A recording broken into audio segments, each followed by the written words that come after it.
ਕਾਂਛੀ TV ਦੇਖ ਰਹੇ ਸਾਰੇ ਸਰੋਤਿਆਂ ਦਾ ਸਵਾਗਤ ਹੈ। ਦੇਸ਼ ਵਿਦੇਸ਼ ਦੀ ਸੰਗਤ ਨੂੰ ਮੇਰੇ ਵੱਲੋਂ ਨਿਰਮਲ ਗੁੜਾ ਦੇ ਵੱਲੋਂ ਜੈ ਭੀਮ ਜੈ ਭਾਰਤ।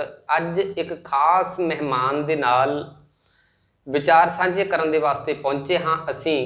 ਔਰ ਜਿਹੜਾ ਅੱਜ ਦਾ ਪੱਖ ਦਾ ਮਸਲਾ ਹੈ, ਪੱਖ ਦੇ ਵਿਚਾਰ ਜਿਹੜੇ ਜ਼ਰੂਰੀ ਨੇ ਸਮਾਜ ਤੱਕ ਜਾਣੇ, ਉਹ ਇਹ ਆ ਕਿ ਜਿਹੜੀ ਮਰਦਮਸ਼ੁਮਾਰੀ ਜਿਹੜੀ 2021 ਦੀ ਹੈ, ਭਾਵੇਂ ਕਿ ਲੇਟ ਹੈ ਪਰ ਹੋਣੀ ਤਾਂ ਹੈ ਹੀ।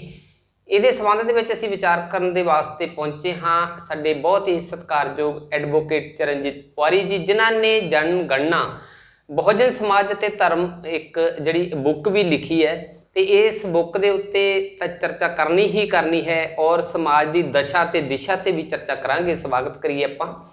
ਜੈ ਭੀਮ ਜੈ ਭਾਰਤ ਪੁਆਰੀ ਸਾਹਿਬ। ਮੇਰੇ ਵੱਲੋਂ ਇਸ ਚੈਨਲ ਨੂੰ ਦੇਖ ਰਹੇ ਸਾਰੇ ਸਰੋਤਿਆਂ ਨੂੰ ਜੈ ਭੀਮ ਜੈ ਭਾਰਤ, ਜੈ ਗੁਰਦੇਵ, ਧੰਨ ਗੁਰਦੇਵ। ਪੁਆਰੀ ਸਾਹਿਬ, ਬੜਾ ਦੁਨੀਆ ਭਰ ਦੇ ਵਿੱਚ ਕਾਂਛੀ ਟੀਵੀ ਦਾ ਨਾਮ ਹੈ, ਸਮਾਜ ਜੁੜਿਆ ਹੋਇਆ ਹੈ।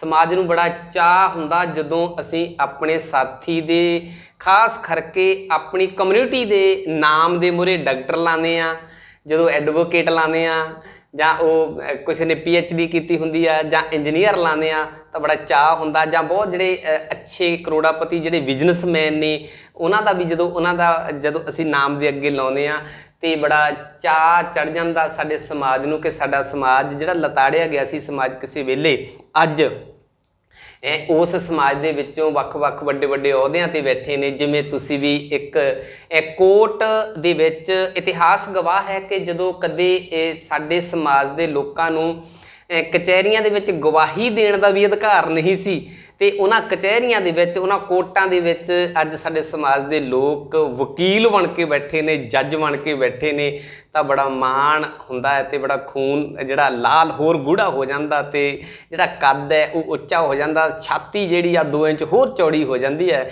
ਤੇ ਇੱਦਾਂ ਹੀ ਜਿੱਥੇ ਮੇਰਾ ਸੀਨਾ ਚੌੜਾ ਹੋ ਰਿਹਾ, ਕਾਂਛੀ ਟੀਵੀ ਦੇ ਸਾਰੇ ਸਰੋਤੇ ਵੀ ਬੜੇ ਚਾਅ, ਮਾਣ, ਉਤਸ਼ਾਹ ਦੇ ਨਾਲ ਸੀਨਾ ਚੌੜਾ ਵੀ ਹੁੰਦਾ ਹੋਏਗਾ, ਤੇ ਤੁਹਾਡੇ ਵਿਚਾਰ ਜਿਹੜੇ ਆ ਬੜੀ ਗੰਭੀਰਤਾ ਦੇ ਨਾਲ ਸੁਣਨਗੇ ਵੀ, ਕਿਉਂਕਿ ਤੁਸੀਂ ਬਹੁਤ ਉਸ ਨਬਜ਼ ਨੂੰ ਫੜਿਆ ਹੈ ਜਿਹੜੀ ਸਮੇਂ ਦੀ ਲੋੜ ਹੈਗੀ ਆ। ਜਿਵੇਂ ਜਨਗਣਨਾ, ਮਰਦਮਸ਼ੁਮਾਰੀ, ਜਿਹੜੀ ਲੋਕਾਂ ਦੀ ਗਿਣਤੀ ਕੀਤੀ ਜਾਣੀ ਹੈਗੀ ਆ, ਖਾਸ ਕਰਕੇ ਭਾਰਤ ਦੇ ਅੰਦਰ ਵੱਖ-ਵੱਖ ਕੈਟਾਗਰੀਜ਼ ਨੂੰ ਲੈ ਕੇ ਤੁਸੀਂ ਬਹੁਤ ਮਿਹਨਤ ਕੀਤੀ ਹੋਏਗੀ ਇਸ ਕਿਤਾਬ ਤੇ। ਕੀ ਮਕਸਦ ਸੀਗਾ ਪੁਆਰੀ ਸਾਹਿਬ, ਇਹ ਜਿਹੜੀ ਤੁਹਾਡੀ ਬੁੱਕ ਲਿਖੀ ਆ, ਸਮਾਜ ਨੂੰ ਤੁਸੀਂ ਕੀ ਦਿਸ਼ਾ ਦੇਣੀ ਚਾਹੁੰਦੇ ਸੀ? ਜਿਹੜੀ ਗੱਲ ਤੁਸੀਂ ਪਹਿਲਾਂ ਕਹੀ ਕਿ ਇਹ ਸੀਨਾ ਚੌੜਾ ਹੋ ਜਾਂਦਾ ਆ ਵਕੀਲ ਸਾਹਿਬਾਨ ਨੂੰ ਦੇਖ ਕੇ, ਜੱਜ ਸਾਹਿਬਾਨ ਨੂੰ ਦੇਖ ਕੇ, ਤਾਂ ਇਹਦੇ ਲਈ ਅਸੀਂ ਸ਼ੁਕਰਗੁਜ਼ਾਰ ਹਾਂ। ਇਹ ਸਾਰਾ ਸਮਾਜ ਸ਼ੁਕਰਗੁਜ਼ਾਰ ਹੈ, ਇਹ ਦੇਸ਼ ਸ਼ੁਕਰਗੁਜ਼ਾਰ ਆ ਬਾਬਾ ਸਾਹਿਬ ਡਾਕਟਰ ਭੀਮ ਰਾਓ ਅੰਬੇਡਕਰ ਜੀ ਦਾ, ਅਤੇ ਸਾਡੇ ਜਿਹੜੇ ਮਹਾਂਪੁਰਸ਼ ਹੋਏ ਆ ਵੱਖ-ਵੱਖ ਸਮਿਆਂ 'ਤੇ, ਉਹਨਾਂ ਦੀ ਇਹ ਜਿਹੜੀ ਆ ਸੰਘਰਸ਼ ਦਾ ਨਿਚੋੜ ਸੀਗਾ ਕਿ ਜੋ ਅੱਜ ਦੇ ਟਾਈਮ ਦੇ ਵਿੱਚ ਇਹ ਸਾਡੇ ਹਰੇਕ ਸਮਾਜ ਦੇ ਲੋਕ ਜਿਹੜੇ ਆ ਉਹ ਹਰੇਕ ਅਹੁਦੇ 'ਤੇ ਪਹੁੰਚ ਸਕਦੇ ਆ। ਇਸ ਦੇਸ਼ ਦੇ ਵਿੱਚ ਕਿਸੇ ਘਰ ਜੰਮਿਆ ਬੱਚਾ ਉਹ ਥੱਲਿਓਂ ਲੈ ਕੇ ਆਪਣੇ ਸੁਪਰੀਮ ਕੋਰਟ ਦਾ ਜੱਜ ਵੀ ਬਣ ਸਕਦਾ ਆ, ਪ੍ਰਧਾਨ ਮੰਤਰੀ ਵੀ ਬਣ ਸਕਦਾ ਆ, ਵੱਡੇ ਤੋਂ ਵੱਡਾ ਅਹੁਦਾ ਜਿਹੜਾ ਆ ਉਹ ਗ੍ਰਹਿਣ ਕਰ ਸਕਦਾ ਆ।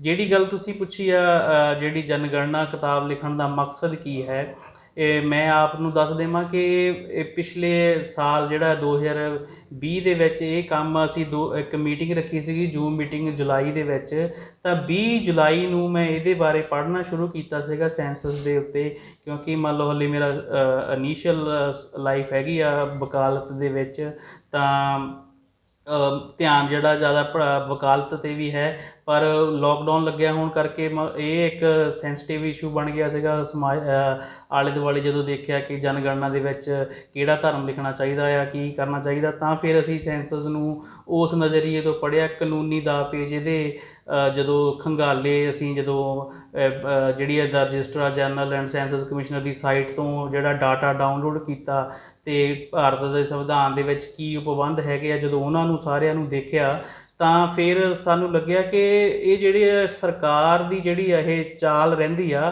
ਕਿ ਜਿਹੜਾ schedule caste, schedule tribe, OBC ਵਰਗ ਆ, ਉਹਨੂੰ ਨੁਕਸਾਨ ਕਿਵੇਂ ਪਹੁੰਚਾਉਣਾ ਆ।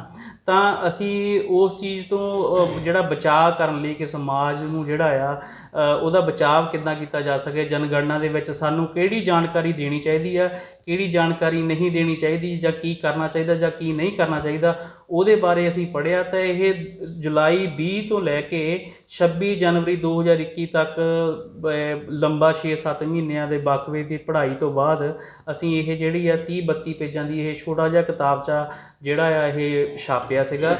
ਇਹਦੇ ਵਿੱਚ ਇਹ ਕਿਤਾਬਚਾ ਛਾਪਣ ਦੇ ਲਈ ਜਿਹੜਾ ਸਹਿਯੋਗ ਆ ਉਹ ਅਮਰੀਕਾ ਆਪਣੇ ਕੈਨੇਡਾ ਤੋਂ ਰਾਜਕੁਮਾਰ ਓਸ਼ੋਰਾਜ ਜੀ ਤੇ UK ਤੋਂ ਧਰਮਚੰਦ ਮਹੇਜ ਜੀ, ਤੇ ਸਾਡੇ ਪਿੰਡ ਦੀ ਜਿਹੜੀ ਸੁਸਾਇਟੀ ਆ Baba Sahib doctor Bhim Rao Ambedkar welfare society registered ਪੁਆਰੀ, ਉਹਨਾਂ ਨੇ ਸਹਿਯੋਗ ਕੀਤਾ। ਇਹ ਪੂਰੇ ਪੰਜਾਬ ਦੇ ਵਿੱਚ ਅਸੀਂ ਜਿਹੜਾ ਆ 22 ਜ਼ਿਲ੍ਹਿਆਂ ਦੇ ਵਿੱਚ ਇਹ ਕਿਤਾਬ ਪਹੁੰਚਾਈ ਆ, ਚੰਡੀਗੜ੍ਹ ਪਹੁੰਚਾਈ ਆ ਫ੍ਰੀ ਆਫ ਕਾਸਟ, ਮੁਫਤ ਜਿਹੜੀ ਇਹ ਕਿਤਾਬ ਅਸੀਂ 15,000 ਕਿਤਾਬ ਜਿਹੜੀ ਹਾਲੇ ਤੱਕ ਆ ਇਹ ਪੰਜਾਬ ਦੇ ਵਿੱਚ ਅਸੀਂ ਇਹ ਵੰਡਤੀ ਆ। ਤੇ ਜਿਹੜੀ ਹਿੰਦੀ ਦੀ ਕਿਤਾਬ ਆ ਉਹ ਅਸੀਂ 14 ਅਕਤੂਬਰ ਨੂੰ ਰਿਲੀਜ਼ ਕਰਾਂਗੇ।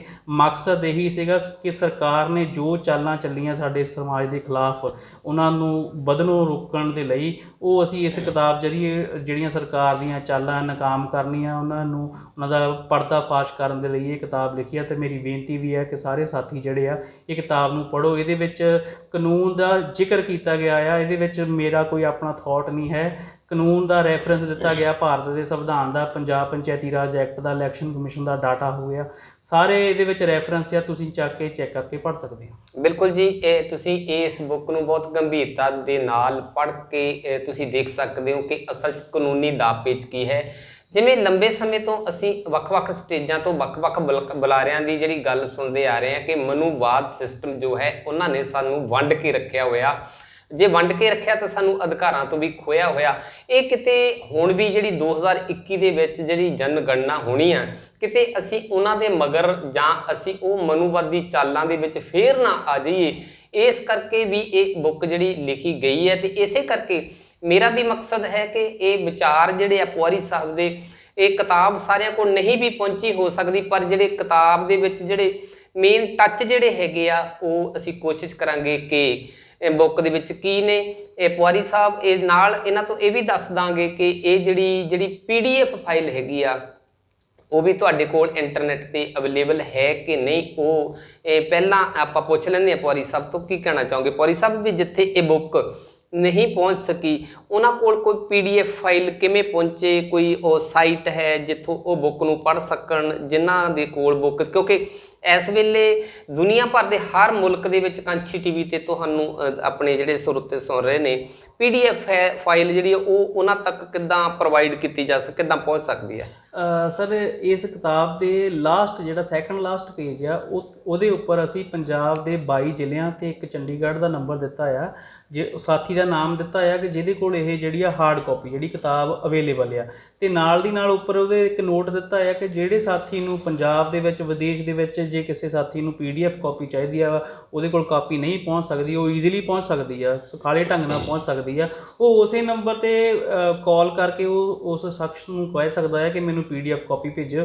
ਜੇ ਮੰਨ ਲਓ ਨਹੀਂ ਨੰਬਰ ਉਹ ਮੰਨ ਲਓ ਅਵੇਲੇਬਲ ਹੈ ਜਾਂ ਗੱਲ ਨਹੀਂ ਹੋਈ ਤਾਂ ਮੈਂ ਆਪਣਾ ਨੰਬਰ ਕਿਤਾਬ 'ਤੇ ਵੀ ਦਿੱਤਾ ਹੈ, ਮੇਰੇ ਵੈਸੇ ਵੀ ਤੁਸੀਂ ਜਾ ਕੇ WhatsApp Facebook 'ਤੇ ਜਾ ਕੇ ਤੁਸੀਂ ਮੈਸੇਜ ਕਰੋ, ਮੈਨੂੰ ਫ਼ੋਨ ਕਰੋ, 24 ਘੰਟੇ ਮੇਰਾ ਫ਼ੋਨ ਓਪਨ ਰਹਿੰਦਾ ਆ, ਤਾਂ ਮੈਂ ਉਹਨੂੰ PDF ਕਾਪੀ ਭੇਜ ਸਕਦਾ ਹਾਂ। ਉਹਦਾ ਕੋਈ ਖਰਚ ਨਹੀਂ ਆਊਗਾ, ਆਪਣੇ 30-32 ਪੇਜ ਪ੍ਰਿੰਟ ਕਰਕੇ ਬੰਦਾ ਪੜ੍ਹ ਸਕਦਾ ਹੈ। ਇਹ PDF ਫਾਈਲ ਦੇ ਲਈ ਕਲੀਅਰ ਥੋੜੀ ਜਿਹੀ ਪਿਕਚਰ ਹੋਰ ਹੋ ਜਾਵੇ, ਬੁੱਕ ਦੇ ਵਿੱਚ ਪਿੱਛੇ ਜਾ ਕੇ ਨੰਬਰ ਜੇ ਪੜ੍ਹਨਾ ਇਹਦਾ ਮਤਲਬ ਤਾਂ ਉਹਨਾਂ ਕੋਲ ਬੁੱਕ ਚਲੀ ਗਈ। ਹਾਂਜੀ, ਤੇ ਤੁਸੀਂ ਆਪਣਾ ਨੰਬਰ ਬੋਲ ਦਿਓ ਤਾਂ ਕਿ ਮੇਰਾ ਨੰਬਰ ਹੈਗਾ ਜੀ 9875 91883 9878591883। ਇਸ ਨੰਬਰ ਤੇ ਮੈਨੂੰ ਕੰਟੈਕਟ ਕਰਕੇ ਤੁਸੀਂ ਜਿਹੜੀ ਆ PDF ਕਾਪੀ ਜੇ ਕਿਸੇ ਸਾਥੀ ਨੂੰ ਚਾਹੀਦੀ ਹੈ ਪੜ੍ਹਨ ਬਾਰੇ ਤਾਂ ਉਹ ਤੁਸੀਂ ਆਪਣੇ ਪ੍ਰਾਪਤ ਕਰ ਸਕਦੇ ਹੋ। ਬਿਲਕੁਲ ਜੀ, ਇਹ ਕੋਸ਼ਿਸ਼ ਸੀ ਕਿ ਜਿਹੜੀ ਟੈਲੀਵਿਜ਼ਨ ਤੇ ਅੱਜ ਦਾ ਜਿਹੜਾ ਪ੍ਰੋਗਰਾਮ ਹੈ ਇਹ ਨਿਕਲ ਜਾਏਗਾ, ਮੁੜ ਕੇ ਤੁਹਾਨੂੰ ਲੋੜ ਪਏਗੀ ਕਿ ਇਹ ਬੁੱਕ ਅਸੀਂ ਪੜ੍ਹਨੀ ਕਿੱਦਾਂ। ਇਸ ਕਰਕੇ ਇਹ ਪੁਆਰੀ ਸਾਹਿਬ ਉਹਨਾਂ ਨੇ ਜਿਹੜਾ ਨੰਬਰ ਬੋਲਿਆ ਹੈ ਇਹਦੇ ਤੋਂ ਤੁਸੀਂ PDF ਟੈਲੀਫੋਨ ਕਰਕੇ WhatsApp ਦੇ ਉੱਤੇ PDF ਫਾਈਲ ਮੰਗਵਾ ਸਕਦੇ ਹੋ, ਤਾਂ ਕਿ ਜਨਗਣਨਾ ਜਿਹੜੀ 2021 ਵਾਲੀ ਹੈਗੀ ਆ, ਬਹੁਜਨ ਸਮਾਜ ਅਤੇ ਧਰਮ, ਇਹਦੇ ਤੇ ਬਹੁਤ ਬਰੀਕੀ ਦੇ ਨਾਲ ਤੱਥਾਂ ਸਹਿਤ ਇਹਨਾਂ ਨੇ ਜਿਹੜੇ ਉਹ ਆਰਟੀਕਲ ਜਿਹੜੇ ਚੈਪਟਰ ਲਿਖੇ ਨੇ ਉਹ ਤੁਸੀਂ ਪੜ੍ਹ ਸਕੋ। ਤੇ ਪੁਆਰੀ ਸਾਹਿਬ ਹੁਣਾਂ ਤੋਂ ਪੁੱਛਦੇ ਹਾਂ ਕਿ ਇਹ ਮਕਸਦ ਸੀ ਤੁਹਾਡਾ ਕਿ ਸਾਡੇ ਸਮਾਜ ਦੇ ਵਿੱਚ ਮੈਸੇਜ ਜਾ ਸਕੇ, ਤੇ ਪਰ ਇਹ ਦੱਸੋ ਵੀ ਜਿਵੇਂ ਬਹੁਤ ਸਾਰੇ ਲੋਕਾਂ ਦੇ ਲਈ ਇਹ ਜਨਗਣਨਾ ਦੇ ਬਾਰੇ ਨੌਲੇਜ ਨਹੀਂ, ਗਿਆਨ ਨਹੀਂ, ਉਹਨਾਂ ਨੂੰ ਪਤਾ ਨਹੀਂ ਹੈ ਇਹ ਜਨਗਣਨਾ ਦਾ ਤਰੀਕਾ ਕੀ ਹੈ, ਕਿਵੇਂ ਕੀਤੀ ਜਾਂਦੀ ਹੈ ਸਰਕਾਰ ਦੇ ਵੱਲੋਂ। ਤੇ ਉਹ ਮੰਨ ਲਓ ਕਿ ਪਿੰਡਾਂ ਦੇ ਵਿੱਚ ਕੀ ਲੋਕ ਆਉਣਗੇ ਜਾਂ ਅਧਿਆਪਕ ਜਾਂ ਕੋਈ ਇਦਾਂ ਦੇ ਕਰਮਚਾਰੀ ਆਣਗੇ ਤਾਂ ਉਹਨਾਂ ਦੇ ਕੋਲ ਕੀ ਲਿਖਾਉਣਾ ਜਾਂ ਉਹਨਾਂ ਦਾ ਕੀ ਸਿਸਟਮ ਹੁੰਦਾ? ਮੈਂ ਜਨਗਣਨਾ ਦੇ ਵਿੱਚ ਬਰੀਫ 'ਚ ਦੱਸਦਾ ਕਿ ਜਨਗਣਨਾ ਹੁੰਦੀ ਕੀ ਆ, ਕਿਸ ਐਕਟ ਥੱਲੇ ਹੁੰਦੀ ਆ, ਕੌਣ ਕਰਵਾਉਂਦਾ ਆ, ਕੌਣ ਕਰਨ ਆਉਂਦਾ ਆ, ਉਹਦਾ ਫਾਇਦਾ ਕੀ ਆ, ਨੁਕਸਾਨ ਕੀ ਆ। ਦਾ ਸੈਂਸਸ ਐਕਟ ਜਿਹੜਾ ਆ 1900, ਮੈਂ ਐਗਜ਼ੈਕਟ ਤੁਹਾਨੂੰ ਦੱਸ ਦਿੰਦਾ ਆ, ਜਿਹੜਾ ਸੈਂਸਸ ਐਕਟ 1948 ਜਿਹੜਾ ਆ ਉਹਦੇ ਤਹਿਤ ਜਿਹੜੇ ਆ ਰੂਲਸ ਫਰੇਮ ਕੀਤੇ ਆ 1990 ਦੇ ਵਿੱਚ, ਦਾ ਸੈਂਸਸ ਰੂਲਸ 1990। ਉਹਦੇ ਵਿੱਚ ਜਿਹੜੇ ਆ ਮੋਟੇ ਜਿਹੜੇ ਆ ਉਪਬੰਧ ਕੀਤੇ ਗਏ ਆ ਕਿ ਕਿਵੇਂ ਕਰਨਾ ਆ, ਕਿਹਦੀ ਪਾਵਰ ਆ, ਕਿਹਦੇ ਥੱਲੇ ਹੋਣਾ ਆ। ਇਹ ਜਿਹੜੀ ਆ ਸੈਂਟਰ ਗਵਰਨਮੈਂਟ ਦਾ ਜਿਹੜਾ ਹੋਮ ਮਿਨਿਸਟਰੀ ਜਿਹੜਾ ਵਿਭਾਗ ਆ ਉਹਦੇ ਥੱਲੇ ਦਾ registrar general and census commissioner ਜਿਹੜਾ ਆ ਕਾਨੂੰਨੀ ਅਥਾਰਟੀ ਆ ਜਿਹੜਾ ਜਨਗਣਨਾ ਕਰਵਾਉਂਦਾ ਆ। 2021 ਦੇ ਜਿਹੜਾ ਆਪਣੀ ਜਨਗਣਨਾ ਹੋਣੀ ਸੀ ਉਹਦੇ ਲਈ 8700 ਕਰੋੜ ਜਿਹੜਾ ਰੁਪਇਆ ਆ ਉਹ ਕੇਂਦਰ ਸਰਕਾਰ ਨੇ ਜਿਹੜਾ ਆ ਇਹਦੇ ਲਈ ਅਲੋਟ ਕੀਤਾ ਸੀਗਾ ਕਿ ਜਿਹੜੀ ਆ ਜਨਗਣਨਾ ਹੋਣੀ ਆ ਉਹਦੇ 'ਤੇ 8700 ਕਰੋੜ ਰੁਪਈਆ ਖਰਚ ਆਊਗਾ। ਤੁਸੀਂ ਦੇਖਿਆ ਹੋਣਾ ਜਿਹੜਾ ਆਪਣੇ 21-22 ਦਾ ਬਜਟ ਪੇਸ਼ ਕੀਤਾ ਸੀਗਾ ਨਿਰਮਲਾ ਸੀਤਾਰਮਨ ਨੇ, ਉਹਨਾਂ ਨੇ ਉਹਦੇ ਵਿੱਚ 3768 ਕਰੋੜ ਇਸ ਵਾਰੀ ਜਿਹੜੇ ਆ ਰੱਖੇ ਹੋ ਆ। ਅਤੇ ਇਸ ਵਾਰ ਦਾ ਜਿਹੜਾ ਜਨਗਣਨਾ ਹੋਣੀ ਆ ਉਹ ਡਿਜੀਟਲ ਹੋਣੀ ਆ, ਉਹ ਫੋਨ ਐਪ ਦੇ ਜ਼ਰੀਏ ਜਾਂ ਜਿਹੜਾ ਵੀ ਮੁਲਾਜ਼ਮ ਕਰਨ ਆਊਗਾ ਉਹਨੂੰ ਟੈਬ ਦਿੱਤੀ ਹੋਊਗੀ, ਉਹਦੇ ਵਿੱਚ ਜਿਹੜੀ ਜਾਣਕਾਰੀ ਤੁਸੀਂ ਉਸੇ ਟਾਈਮ ਪਾਉਣੀ ਆ ਉੱਥੇ ਦਿੱਲੀ ਬੈਠੇ ਜਿਹੜਾ ਸਰਵਰ ਹੋਣਾ ਉੱਥੇ ਪਹੁੰਚ ਜਾਣੀ ਆ, ਉਹ ਨਾਲ ਦੀ ਨਾਲ ਅਪਡੇਟ ਹੋਈ ਜਾਣੀ। ਇਸ ਵਾਰ ਦਾ ਜਿਹੜਾ ਸੈਂਸਸ ਆ ਉਹ ਡਿਜੀਟਲ ਸੈਂਸਸ ਕਹਿ ਰਹੇ ਆ ਉਹਨੂੰ, ਡਿਜੀਟਲ ਤਰੀਕੇ ਦੇ ਨਾਲ ਜਿਹੜਾ ਸੈਂਸਸ ਹੋਣਾ ਆ। ਸੈਂਸਸ ਕਿੱਦਾਂ ਹੁੰਦੀ ਆ, ਇਹਦੇ ਕਿੰਨੇ ਪੜਾਵਾਂ 'ਚ ਹੁੰਦੀ ਆ, ਜਿਹੜੇ ਇਹਦੇ ਮੇਨਲੀ 2 ਪਾਰਟ ਆ, ਅਦਰਵਾਈਜ਼ ਤਾਂ ਇੱਕ ਤਾਂ ਪਹਿਲਾਂ ਸਰਵੇ ਕਰਦੇ ਆ ਉਹ ਵੀ ਇਹਦਾ ਪਾਰਟ ਮੰਨ ਕੇ ਚੱਲਦੇ ਆ, ਇੱਕ ਜਿਹੜਾ ਹੁੰਦਾ ਆ ਰਿਵੀਜ਼ਨ ਪਾਰਟ ਹੁੰਦਾ ਆ ਉਹ ਦੋਨਾਂ ਪਾਰਟਾਂ ਤੋਂ ਬਾਅਦ ਹੁੰਦਾ ਆ। ਉਹਦੇ ਵਿੱਚ ਇਹ ਜਾਣਕਾਰੀ ਲਈ ਜਾਂਦੀ ਕਿ ਜੇ ਕੋਈ ਬੰਦਾ ਜੰਮ ਪਿਆ ਨਵਾਂ ਮਰ ਗਿਆ ਉਹਦੇ ਲਈ ਉਹ ਛੋਟਾ ਜਿਹਾ 2-3 ਦਿਨਾਂ ਦਾ ਉਹ ਚਲਾਉਂਦੇ ਹੁੰਦੇ ਆ ਇੱਕ ਫੀਸ। ਪਰ ਜਿਹੜੇ ਮੇਨ ਹੈਗੇ ਆ ਉਹ 2 ਪਾਰਟ ਆ ਇਹਦੇ, ਹਾਊਸ ਲਿਸਟਿੰਗ ਕਹਿੰਦੇ ਆ ਉਹਨੂੰ ਤੇ ਇੱਕ ਕਹਿੰਦੇ ਆ ਪੋਪੂਲੇਸ਼ਨ ਐਨੂਮੀਰੇਸ਼ਨ। ਹਾਊਸ ਲਿਸਟਿੰਗ ਦੇ ਵਿੱਚ ਕੀ ਹੁੰਦਾ ਆ, 2 ਪੜਾਵਾਂ 'ਚ ਜਨਗਣਨਾ ਹੁੰਦੀ। ਹਾਊਸ ਲਿਸਟਿੰਗ ਦੇ ਵਿੱਚ ਕੀ ਕੀਤਾ ਜਾਂਦਾ ਆ, ਪਹਿਲਾਂ ਉਹਨਾਂ ਦੇ ਘਰਾਂ ਦੇ ਨੰਬਰ ਵਗੈਰਾ ਲੱਗਦੇ ਆ, ਘਰਾਂ ਦੀ ਜਾਣਕਾਰੀ ਲਈ ਜਾਂਦੀ ਆ, ਘਰਾਂ ਦੇ ਫਰਸ਼ ਕਿੱਦਾਂ ਦੇ ਆ, ਘਰਾਂ ਦੇ ਮੰਨ ਲਓ ਲਾਈਟ ਦਾ ਕੀ ਪ੍ਰਬੰਧ ਆ, ਕੈਰੋਸੀਨ ਵਰਤਦੇ ਆ ਜਾਂ ਮੰਨ ਲਓ ਗੈਸ ਆ, ਇਹ ਸਾਰੀ ਜਾਣਕਾਰੀ ਜਿਹੜੀ ਆ ਪਹਿਲੇ ਫੇਸ 'ਚ ਲਈ ਜਾਂਦੀ ਆ। ਪਹਿਲੇ ਫੇਸ ਤੇ ਦੂਸਰੇ ਫੇਸ ਦੇ ਵਿੱਚ ਵੀ ਇੱਕ ਜਿਹੜੀ ਕਾਮਨ ਚੀਜ਼ ਆ ਉਹਦੇ ਵਿੱਚ ਸ਼ਡਿਊਲ ਕਾਸਟ ਜਿਹੜੇ ਆ, ਸ਼ਡਿਊਲ ਟਰਾਈਬਸ ਦੇ ਲੋਕ ਆ, ਉਹਨਾਂ ਦੀ ਜਾਣਕਾਰੀ ਅਲੱਗ ਤੋਂ ਇਕੱਠੀ ਕੀਤੀ ਜਾਂਦੀ ਆ ਕਿਉਂਕਿ ਉਹਨਾਂ ਦੇ ਆંકੜੇ ਅਲੱਗ ਤੋਂ ਜਾਰੀ ਕੀਤੇ ਜਾਂਦੇ ਕਿ ਉਹਨਾਂ ਦੇ ਹਾਲਾਤਾਂ 'ਚ ਕੀ ਸੁਧਾਰ ਆਇਆ ਆ, ਉਹਨਾਂ ਦੀ ਗਿਣਤੀ ਕਿੰਨੀ ਆ, ਉਹਨਾਂ ਦੇ ਘਰ ਕਿੰਨੇ ਆ, ਉਹਨਾਂ ਦੇ ਹਾਲਾਤ ਕਿੱਦਾਂ ਦੇ। ਇਸ ਲਈ ਜਿਹੜਾ ਪਹਿਲਾ ਪਾਰਟ ਦਾ ਜਿਹੜਾ ਆਪਣੀ ਜਨਗਣਨਾ ਦਾ ਫਾਰਮ ਆ ਉਹਦੇ ਵਿੱਚ ਇੱਕ ਬਕਾਇਦਾ ਕਾਲਮ ਬਣਿਆ ਹੁੰਦਾ। ਇਸ ਕਿਤਾਬ ਦੇ ਵਿੱਚ ਅਸੀਂ ਉਹ ਦਿੱਤਾ ਆ, ਨੰਬਰ ਦਿੱਤਾ ਹੈ ਕਿ ਆਹ ਕਾਲਮ ਨੰਬਰ ਆ, ਉਹ ਤੋਂ ਪਤਾ ਲੱਗਦਾ ਕਿ ਕਿੰਨੇ ਘਰ ਜਨਗਣਨਾ ਦੇ ਵਿੱਚ ਜਿਹੜੇ ਸ਼ਡਿਊਲ ਕਾਸਟਾਂ ਦੇ ਸਾਹਮਣੇ ਆਏ ਆ। ਇੱਦਾਂ ਹੀ ਜਿਹੜਾ ਆ ਦੂਸਰਾ ਫੇਸ ਆ ਉਹਦੇ ਵਿੱਚ ਵੀ ਇਹਨਾਂ ਦੀ ਅਲੱਗ ਤੋਂ ਗਿਣਤੀ ਕਰਨ ਦੇ ਲਈ ਇੱਕ ਕਾਲਮ ਬਣਿਆ ਹੁੰਦਾ ਜਿਸ ਤੋਂ ਪਤਾ ਲੱਗਦਾ ਕਿ ਪੂਰੇ ਇੰਡੀਆ ਦੇ ਵਿੱਚ ਕਿੰਨੇ ਸ਼ਡਿਊਲ ਕਾਸਟ ਦੇ ਲੋਕ ਆ, ਕਿੰਨੇ ਸ਼ਡਿਊਲ ਟਰਾਈਬ ਦੇ ਆ। ਕਿਉਂਕਿ ਇਹ ਜਿਹੜੇ ਉਪਬੰਧ ਆ ਸ਼ਡਿਊਲ ਕਾਸਟਾਂ ਲਈ ਕਿਉਂ ਆ, ਬਾਕੀਆਂ ਲਈ ਕਿਉਂ ਨਹੀਂ ਹੈ, ਭਾਰਤ ਦੇ ਸੰਵਿਧਾਨ ਦੇ ਵਿੱਚ ਜਿਹੜਾ ਆਰਟੀਕਲ 330 ਆ, ਆਰਟੀਕਲ 332 ਆ, ਉਹਦੇ ਵਿੱਚ ਲਿਖਿਆ ਆ ਕਿ ਉਹਨਾਂ ਦੀ ਪੋਪੂਲੇਸ਼ਨ ਦੇ ਹਿਸਾਬ ਨਾਲ ਜਿਹੜਾ ਆ ਉਹਨਾਂ ਦੀਆਂ ਸੀਟਾਂ ਰਿਜ਼ਰਵ ਕੀਤੀਆਂ ਜਾਣੀਆਂ। ਇਸ ਲਈ ਇਹ ਜਿਹੜੇ ਕਾਨੂੰਨੀ ਉਪਬੰਧ ਹੋਣ ਦੇ ਕਰਕੇ ਸਰਕਾਰ ਦੇ ਪਾਬੰਦ ਆ ਮੰਨ ਲਓ ਸ਼ਡਿਊਲ ਕਾਸਟਾਂ ਦੀ, ਸ਼ਡਿਊਲ ਟਰਾਈਬਾਂ ਦੀ ਗਿਣਤੀ ਕਰਨ ਦੇ ਲਈ ਕੌਨਸਟੀਟਿਊਸ਼ਨਲ ਪ੍ਰੋਵੀਜ਼ਨ ਕਹਿ ਸਕਦੇ ਹਾਂ ਅਸੀਂ ਇਹਨੂੰ ਕਿ ਇਹਨਾਂ ਦੀ ਗਿਣਤੀ ਹੋਣੀ ਲਾਜ਼ਮੀ ਆ। ਇਸ ਲਈ ਸਰਕਾਰ ਜਿਹੜੀ ਆ ਸ਼ਡਿਊਲ ਕਾਸਟਾਂ ਦੀ ਤੇ ਸ਼ਡਿਊਲ ਟਰਾਈਬਸ ਦੀ ਜਿਹੜੀ ਆ ਅਲੱਗ ਤੋਂ ਗਿਣਤੀ ਕਰਦੀ ਆ। ਤੇ ਉਹਦਾ ਫਾਇਦਾ ਕੀ ਹੁੰਦਾ ਆ, ਸਾਡੇ ਪੰਚ ਤੋਂ ਲੈ ਕੇ ਮੈਂਬਰ ਪਾਰਲੀਮੈਂਟ ਜਿਹੜੇ ਆ ਜਨਗਣਨਾ ਦੀ ਗਿਣਤੀ ਤੇ ਨਿਰਭਰ ਕਰਦੇ ਆ। ਜੇ ਅਸੀਂ ਆਪਣੀ ਗਿਣਤੀ ਜਿਹੜੀ ਸ਼ਡਿਊਲ ਕਾਸਟਾਂ 'ਚ ਸ਼ਡਿਊਲ ਟਰਾਈਬਾਂ 'ਚ ਕਰਦੇ ਹਾਂ, ਜੇ ਸਾਡੀ ਪਾਪੂਲੇਸ਼ਨ ਵੱਧਦੀ ਆ ਦੇਸ਼ ਦੇ ਮੁਕਾਬਲੇ, ਸਾਡਾ ਪ੍ਰਤੀਸ਼ਤ ਵੱਧਦਾ ਆ ਤਾਂ ਸਾਡੇ ਪੰਚ ਤੋਂ ਲੈ ਕੇ ਸਰਪੰਚ ਤੱਕ ਰਿਜ਼ਰਵ ਹੁੰਦੇ ਆ। ਜੇ ਅਸੀਂ ਉਹ ਚੀਜ਼ ਨੂੰ ਫੋਲੋ ਨਹੀਂ ਕਰਦੇ ਤਾਂ ਉਹਦਾ ਸਾਡਾ ਨੁਕਸਾਨ ਹੁੰਦਾ। ਜੇ ਅਸੀਂ ਸ਼ਡਿਊਲ ਕਾਸਟ ਆਪਣੇ ਆਪ ਨੂੰ ਨਹੀਂ ਲਿਖਾਇਆ, ਉਹਦੇ ਨਾਲ ਕੀ ਹੋਣਾ ਹੈ, ਸਾਡੀ ਗਿਣਤੀ ਘਟ ਜਾਣੀ ਹੈ ਤਾਂ ਸਾਡੀ ਰਿਜ਼ਰਵੇਸ਼ਨ ਘਟ ਜਾਣੀ ਆ। ਪੰਜਾਬ ਪੰਚਾਇਤੀ ਰਾਜ ਐਕਟ ਦਾ ਸੈਕਸ਼ਨ 11 ਦੇਖ ਲਓ, ਸੈਕਸ਼ਨ 12 ਦੇਖ ਲਓ, 165 ਦੇਖ ਲਓ, ਉਹਦੇ ਵਿੱਚ ਇਹੀ ਉਪਬੰਧ ਲਿਖੇ ਹੋਆ ਕਿ ਜਿੰਨੀ ਪਾਪੂਲੇਸ਼ਨ ਹੋਊਗੀ ਉਨੇ ਪੰਚ, ਉਨੇ ਸਰਪੰਚ, ਉਨੇ ਬਲਾਕ ਸਮਿਤੀ ਦੇ ਮੈਂਬਰ, ਉਨੇ ਬਲਾਕ ਸਮਿਤੀ ਦੇ ਚੇਅਰਮੈਨ, ਉਨੇ ਜ਼ਿਲ੍ਹਾ ਪਰਿਸ਼ਦ ਦੇ ਮੈਂਬਰ, ਉਨੇ ਚੇਅਰਮੈਨ। ਇੱਦਾਂ ਹੀ ਮਿਊਨਿਸਪੈਲਿਟੀ ਜਿਹੜੀ ਕੌਂਸਲ ਆ, ਕਾਰਪੋਰੇਸ਼ਨ ਆ, ਉਹਨਾਂ ਦੇ ਵਿੱਚ ਜਿੰਨੀ ਤੁਹਾਡੀ ਪਾਪੂਲੇਸ਼ਨ ਹੋਊਗੀ ਉਨੇ ਤੁਹਾਡੇ ਜਿਹੜੇ ਆ MC ਰਿਜ਼ਰਵ ਕੀਤੇ ਜਾਣਗੇ।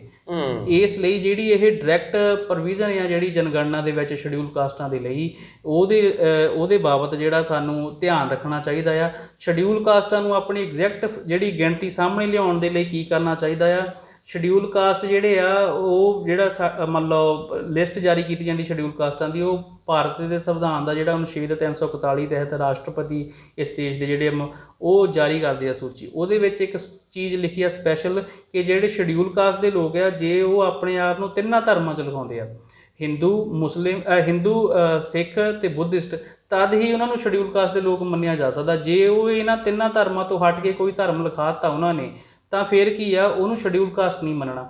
ਇਹਦਾ ਇੱਕ ਕੀ ਕਾਰਨ ਆ, ਜਿਹੜਾ ਧਰਮ ਆ ਉਹ ਸਾਡੇ ਵਰਗ ਤੋਂ ਪਹਿਲਾਂ ਪੁੱਛਿਆ ਜਾਂਦਾ ਆ। ਜਦੋਂ ਗੋਰਿਆਂ ਨੇ 1931 ਤੇ 41 'ਚ ਸੈਂਸਸ ਕਰਵਾਈ ਸੀ, ਉਹਨਾਂ ਨੇ ਇਹ ਚੀਜ਼ ਨੂੰ ਬਾਅਦ ਵਿੱਚ ਪੁੱਛਿਆ ਸੀ। ਪਰ ਜਿਹੜੀ ਕੇਂਦਰ ਸਰਕਾਰ ਦੀ ਜਿਹੜੀ ਮਨੂਵਾਦੀ ਸਰਕਾਰ ਆ, ਉਹਨਾਂ ਨੇ ਇਸ ਚੀਜ਼ ਦਾ ਫਾਇਦਾ ਲੈਣ ਲਈ ਕਿ ਜੇ ਇੱਕ ਵਾਰੀ ਧਰਮ ਇਹਨਾਂ ਨੇ ਆਪਣਾ ਇਹਨਾਂ ਤਿੰਨਾਂ ਧਰਮਾਂ ਤੋਂ ਲਿਖਾ ਲਿਆ, ਉਹਨਾਂ ਦੀ ਗਿਣਤੀ ਜਿਹੜੀ ਹੈ ਸ਼ਡਿਊਲ ਕਾਸਟਾਂ 'ਚ ਹੋਣੀ ਨਹੀਂ ਹੈ, ਇਸ ਲਈ ਇਹ ਘਟਣਗੀਆਂ, ਫਿਰ ਇਹਨਾਂ ਦੀ ਰਿਜ਼ਰਵੇਸ਼ਨ ਘਟਾਵਾਂਗੇ। ਉਹਨਾਂ ਨੇ ਕੀ ਕੀਤਾ, ਧਰਮ ਪਹਿਲਾਂ ਲਿਖਤਾ। ਧਰਮ ਪੁੱਛਣਗੇ ਪਹਿਲਾਂ ਕਿਹੜਾ ਤੁਹਾਡਾ ਧਰਮ ਹੈ। ਜੇ ਅਸੀਂ ਕਹਿ ਦਿੱਤਾ ਸ਼ਡਿਊਲ ਕਾਸਟ ਦਾ ਬੰਦਾ ਆ, ਉਹਨੇ ਕਹਿ ਦਿੱਤਾ ਜੀ ਮੇਰਾ ਧਰਮ ਮੁਸਲਮਾਨ ਆ ਜਾਂ ਮੇਰਾ ਧਰਮ ਕ੍ਰਿਸਚਨ ਆ, ਤਾਂ ਕੀ ਹੋਣਾ ਆ, ਤੁਹਾਨੂੰ ਸ਼ਡਿਊਲ ਕਾਸਟ 'ਚ ਨਹੀਂ ਲਿਖਿਆ ਜਾ ਸਕਦਾ, ਕਿਉਂਕਿ ਇਹਦੇ ਮੈਨੂਅਲ ਜਿਹੜੇ ਆ ਸੈਂਸਸ ਵਿਭਾਗ ਦੇ ਅੱਜ ਵੀ ਸਾਈਟ 'ਤੇ ਅਪਲੋਡ ਆ, ਕੋਈ ਵੀ ਬੰਦਾ ਦੇਖ ਸਕਦਾ ਆ। ਉਹਨਾਂ ਨੇ ਲਿਖਿਆ ਜਿਹੜੇ ਬੰਦੇ ਨੇ ਆਪਣਾ ਧਰਮ ਇਹਨਾਂ ਤਿੰਨਾਂ ਤੋਂ ਇਲਾਵਾ ਲਿਖਤਾ ਉਹਨੂੰ ਤੁਸੀਂ ਸ਼ਡਿਊਲ ਕਾਸਟ ਨਹੀਂ ਲਿਖਣਾ। ਇਸ ਲਈ ਸਾਨੂੰ ਆਪਣੀ ਗਿਣਤੀ ਵਧਾਉਣ ਦੇ ਲਈ, ਆਪਣੀ ਰਿਜ਼ਰਵੇਸ਼ਨ ਦੇ ਵਿੱਚ ਆਪਣਾ ਹਿੱਸਾ ਪੂਰਾ ਲੈਣ ਦੇ ਲਈ ਸਾਨੂੰ ਜਿਹੜੀ ਗਿਣਤੀ ਤਿੰਨਾਂ ਧਰਮਾਂ 'ਚ ਕਰਾਉਣੀ ਚਾਹੀਦੀ ਹੈ। ਫਿਰ ਆਪਣੀ ਜਿਹੜੀ ਤੁਹਾਡੀ ਕਾਸਟ ਆ ਉਹ ਤੁਹਾਡੇ ਹਰੇਕ ਸਟੇਟ ਦੀ ਇੱਕ ਲਿਸਟ ਹੁੰਦੀ ਆ ਜਿਹਦੇ ਵਿੱਚ ਸ਼ਡਿਊਲ ਕਾਸਟਾਂ ਦੀ ਲਿਸਟ ਦਿੱਤੀ ਹੁੰਦੀ, ਗਿਣਤੀ ਉਹਨਾਂ ਦੇ ਨੰਬਰ ਦਿੱਤੇ ਹੁੰਦੇ। ਸਾਨੂੰ ਦੱਸਣਾ ਪੈਣਾ ਕਿ ਮੇਰੀ ਆਹ ਕਾਸਟ ਆ ਮੇਰਾ ਧਰਮ ਆ, ਫਿਰ ਤੁਹਾਡੀ ਜਿਹੜੀ ਸ਼ਡਿਊਲ ਕਾਸਟ ਦਾ ਜਿਹੜਾ ਕੰਪਲੀਟ ਜਿਹੜਾ ਪ੍ਰੋਸੈਸ ਆ ਉਹ ਪੂਰਾ ਹੋਣਾ, ਤਦੇ ਜਿਹੜੇ ਸਾਡੇ ਕੌਨਸਟੀਟਿਊਸ਼ਨਲ ਜਿਹੜੇ ਰਾਈਟ ਆ ਸਾਨੂੰ ਜਿਹੜੇ ਉਹ ਸਾਨੂੰ ਮਿਲਣਗੇ। ਬਿਲਕੁਲ ਜੀ, ਇਹ ਗੱਲ ਰਾਈਟਸ ਦੀ ਹੋ ਰਹੀ ਹੈ, ਗੱਲ ਹੱਕਾਂ ਦੀ ਹੋ ਰਹੀ ਹੈ। ਵੈਸੇ ਤਾਂ ਅਜੇ ਤੱਕ ਭਾਵੇਂ ਸਾਡਾ ਸਮਾਜ ਪੌਰੀ ਸਾਹਿਬ ਪੜ੍ਹ ਲਿਖ ਗਿਆ ਹੈਗਾ, ਉਹ ਵਾਕਫ ਨਹੀਂ ਹੈ, ਇੰਨਾ ਚੇਤਨ ਨਹੀਂ ਹੈ ਉਹ ਆਪਣੀ ਜਿਹੜੇ ਹੱਕਾਂ ਪ੍ਰਤੀ, ਵੀ ਹੱਕ ਸਾਡੇ ਮਾਰੇ ਨਾ ਜਾਣ, ਕਿਵੇਂ ਮਾਰੇ ਗਏ ਨੇ, ਪ੍ਰਾਪਤ ਕਿਵੇਂ ਕਰਨੇ, ਉਹਨਾਂ ਚਿੰਤਤ ਨਹੀਂ ਹੈ। ਤੇ ਗੱਲ ਤੁਸੀਂ ਧਰਮਾਂ ਦੀ ਕੀਤੀ ਹੈ ਕਿ 3 ਧਰਮਾਂ ਤੋਂ ਇਲਾਵਾ ਜੇਕਰ ਉਹ ਹੋਰ ਅਦਰ ਦੇ ਵਿੱਚ ਲਿਖਾਉਂਦਾ ਤਾਂ ਉਹਨਾਂ ਦੇ ਹੱਕ ਮਾਰੇ ਜਾ ਸਕਦੇ ਨੇ। ਅਸੀਂ ਤਾਂ ਇਹ ਆ ਵੀ ਜਦੋਂ ਕਿਤੇ ਘਰ ਦੇ ਵਿੱਚ ਬੱਚੇ ਦਾ ਵਿਆਹ ਹੁੰਦਾ ਤੇ ਉਦੋਂ ਰਾਤ ਨੂੰ ਸਾਡਾ ਬਾਬਾ ਹੋਰ ਹੁੰਦਾ ਆ, ਤੇ ਸਵੇਰ ਨੂੰ ਜਦੋਂ ਅਸੀਂ ਬਰਾਤ ਲੈ ਕੇ ਜਾਣੀ ਹੁੰਦੀ ਮੱਥਾ ਟੇਕਣ ਦੇ ਵਾਸਤੇ, ਅਸੀਂ ਕਿਸੇ ਪੀਰਾਂ ਦੀ ਜਗ੍ਹਾ ਤੇ ਮੱਥਾ ਟੇਕਣਾ ਹੁੰਦਾ, ਤੇ ਜਦੋਂ ਉੱਥੇ ਅਸੀਂ ਆਨੰਦ ਕਾਰਜ ਕਰਨਾ ਤੇ ਗੁਰੂ ਗ੍ਰੰਥ ਸਾਹਿਬ ਦੇ ਨਾਲ ਕਰਨਾ ਹੁੰਦਾ, ਵਾਪਸੀ ਵੇਲੇ ਵੀ 3-4 ਜਗ੍ਹਾ ਤੇ ਸਿਰ ਸੁਰ ਝੁਕਾ ਕੇ ਆਉਣਾ ਹੁੰਦਾ। ਦੂਜੇ ਦਿਨ ਜਠੇਰੇ ਕਿਸੇ ਨਾਲੀ ਦੇ ਮੁੱਢ ਬੈਠ ਕੇ ਅਸੀਂ ਕਰਨੇ ਹੁੰਦੇ। ਸਾਨੂੰ ਹਜੇ ਉਸੇ ਸਹੀ ਟਰੈਕ ਤੇ ਨਹੀਂ ਜਾ ਸਕੇ। ਇਹ ਹਲੇ ਉਹਨਾਂ ਗਿਆਨ ਹੋਣਾ ਚਾਹੀਦਾ ਜਿੰਨਾ ਪੌਰੀ ਸਾਹਿਬ ਜੀ ਦੱਸ ਰਹੇ ਨੇ ਔਰ ਜਿੰਨਾ ਕਿਤਾਬਚੇ ਦੇ ਵਿੱਚ ਦੱਸਿਆ ਹੈ। ਇਹ ਗੱਲਾਂ ਅਸੀਂ ਬਹੁਤ ਸਾਰੇ ਲੋਕਾਂ ਨੂੰ ਧਾਰਮਿਕ ਭਾਵਨਾਵਾਂ ਠੇਸ ਇਹ ਉਹ ਹੋ ਸਕਦੀ ਹੈ, ਇਹਦੇ ਲਈ ਅਸੀਂ ਮਾਫੀ ਮੰਗ ਲੈਂਦੇ ਪਹਿਲਾਂ, ਕਿਉਂਕਿ ਇਹ ਲੋੜ ਹੈ ਸਮੇਂ ਦੀ ਸਮਾਜ ਨੂੰ ਦੱਸਣ ਦੀ।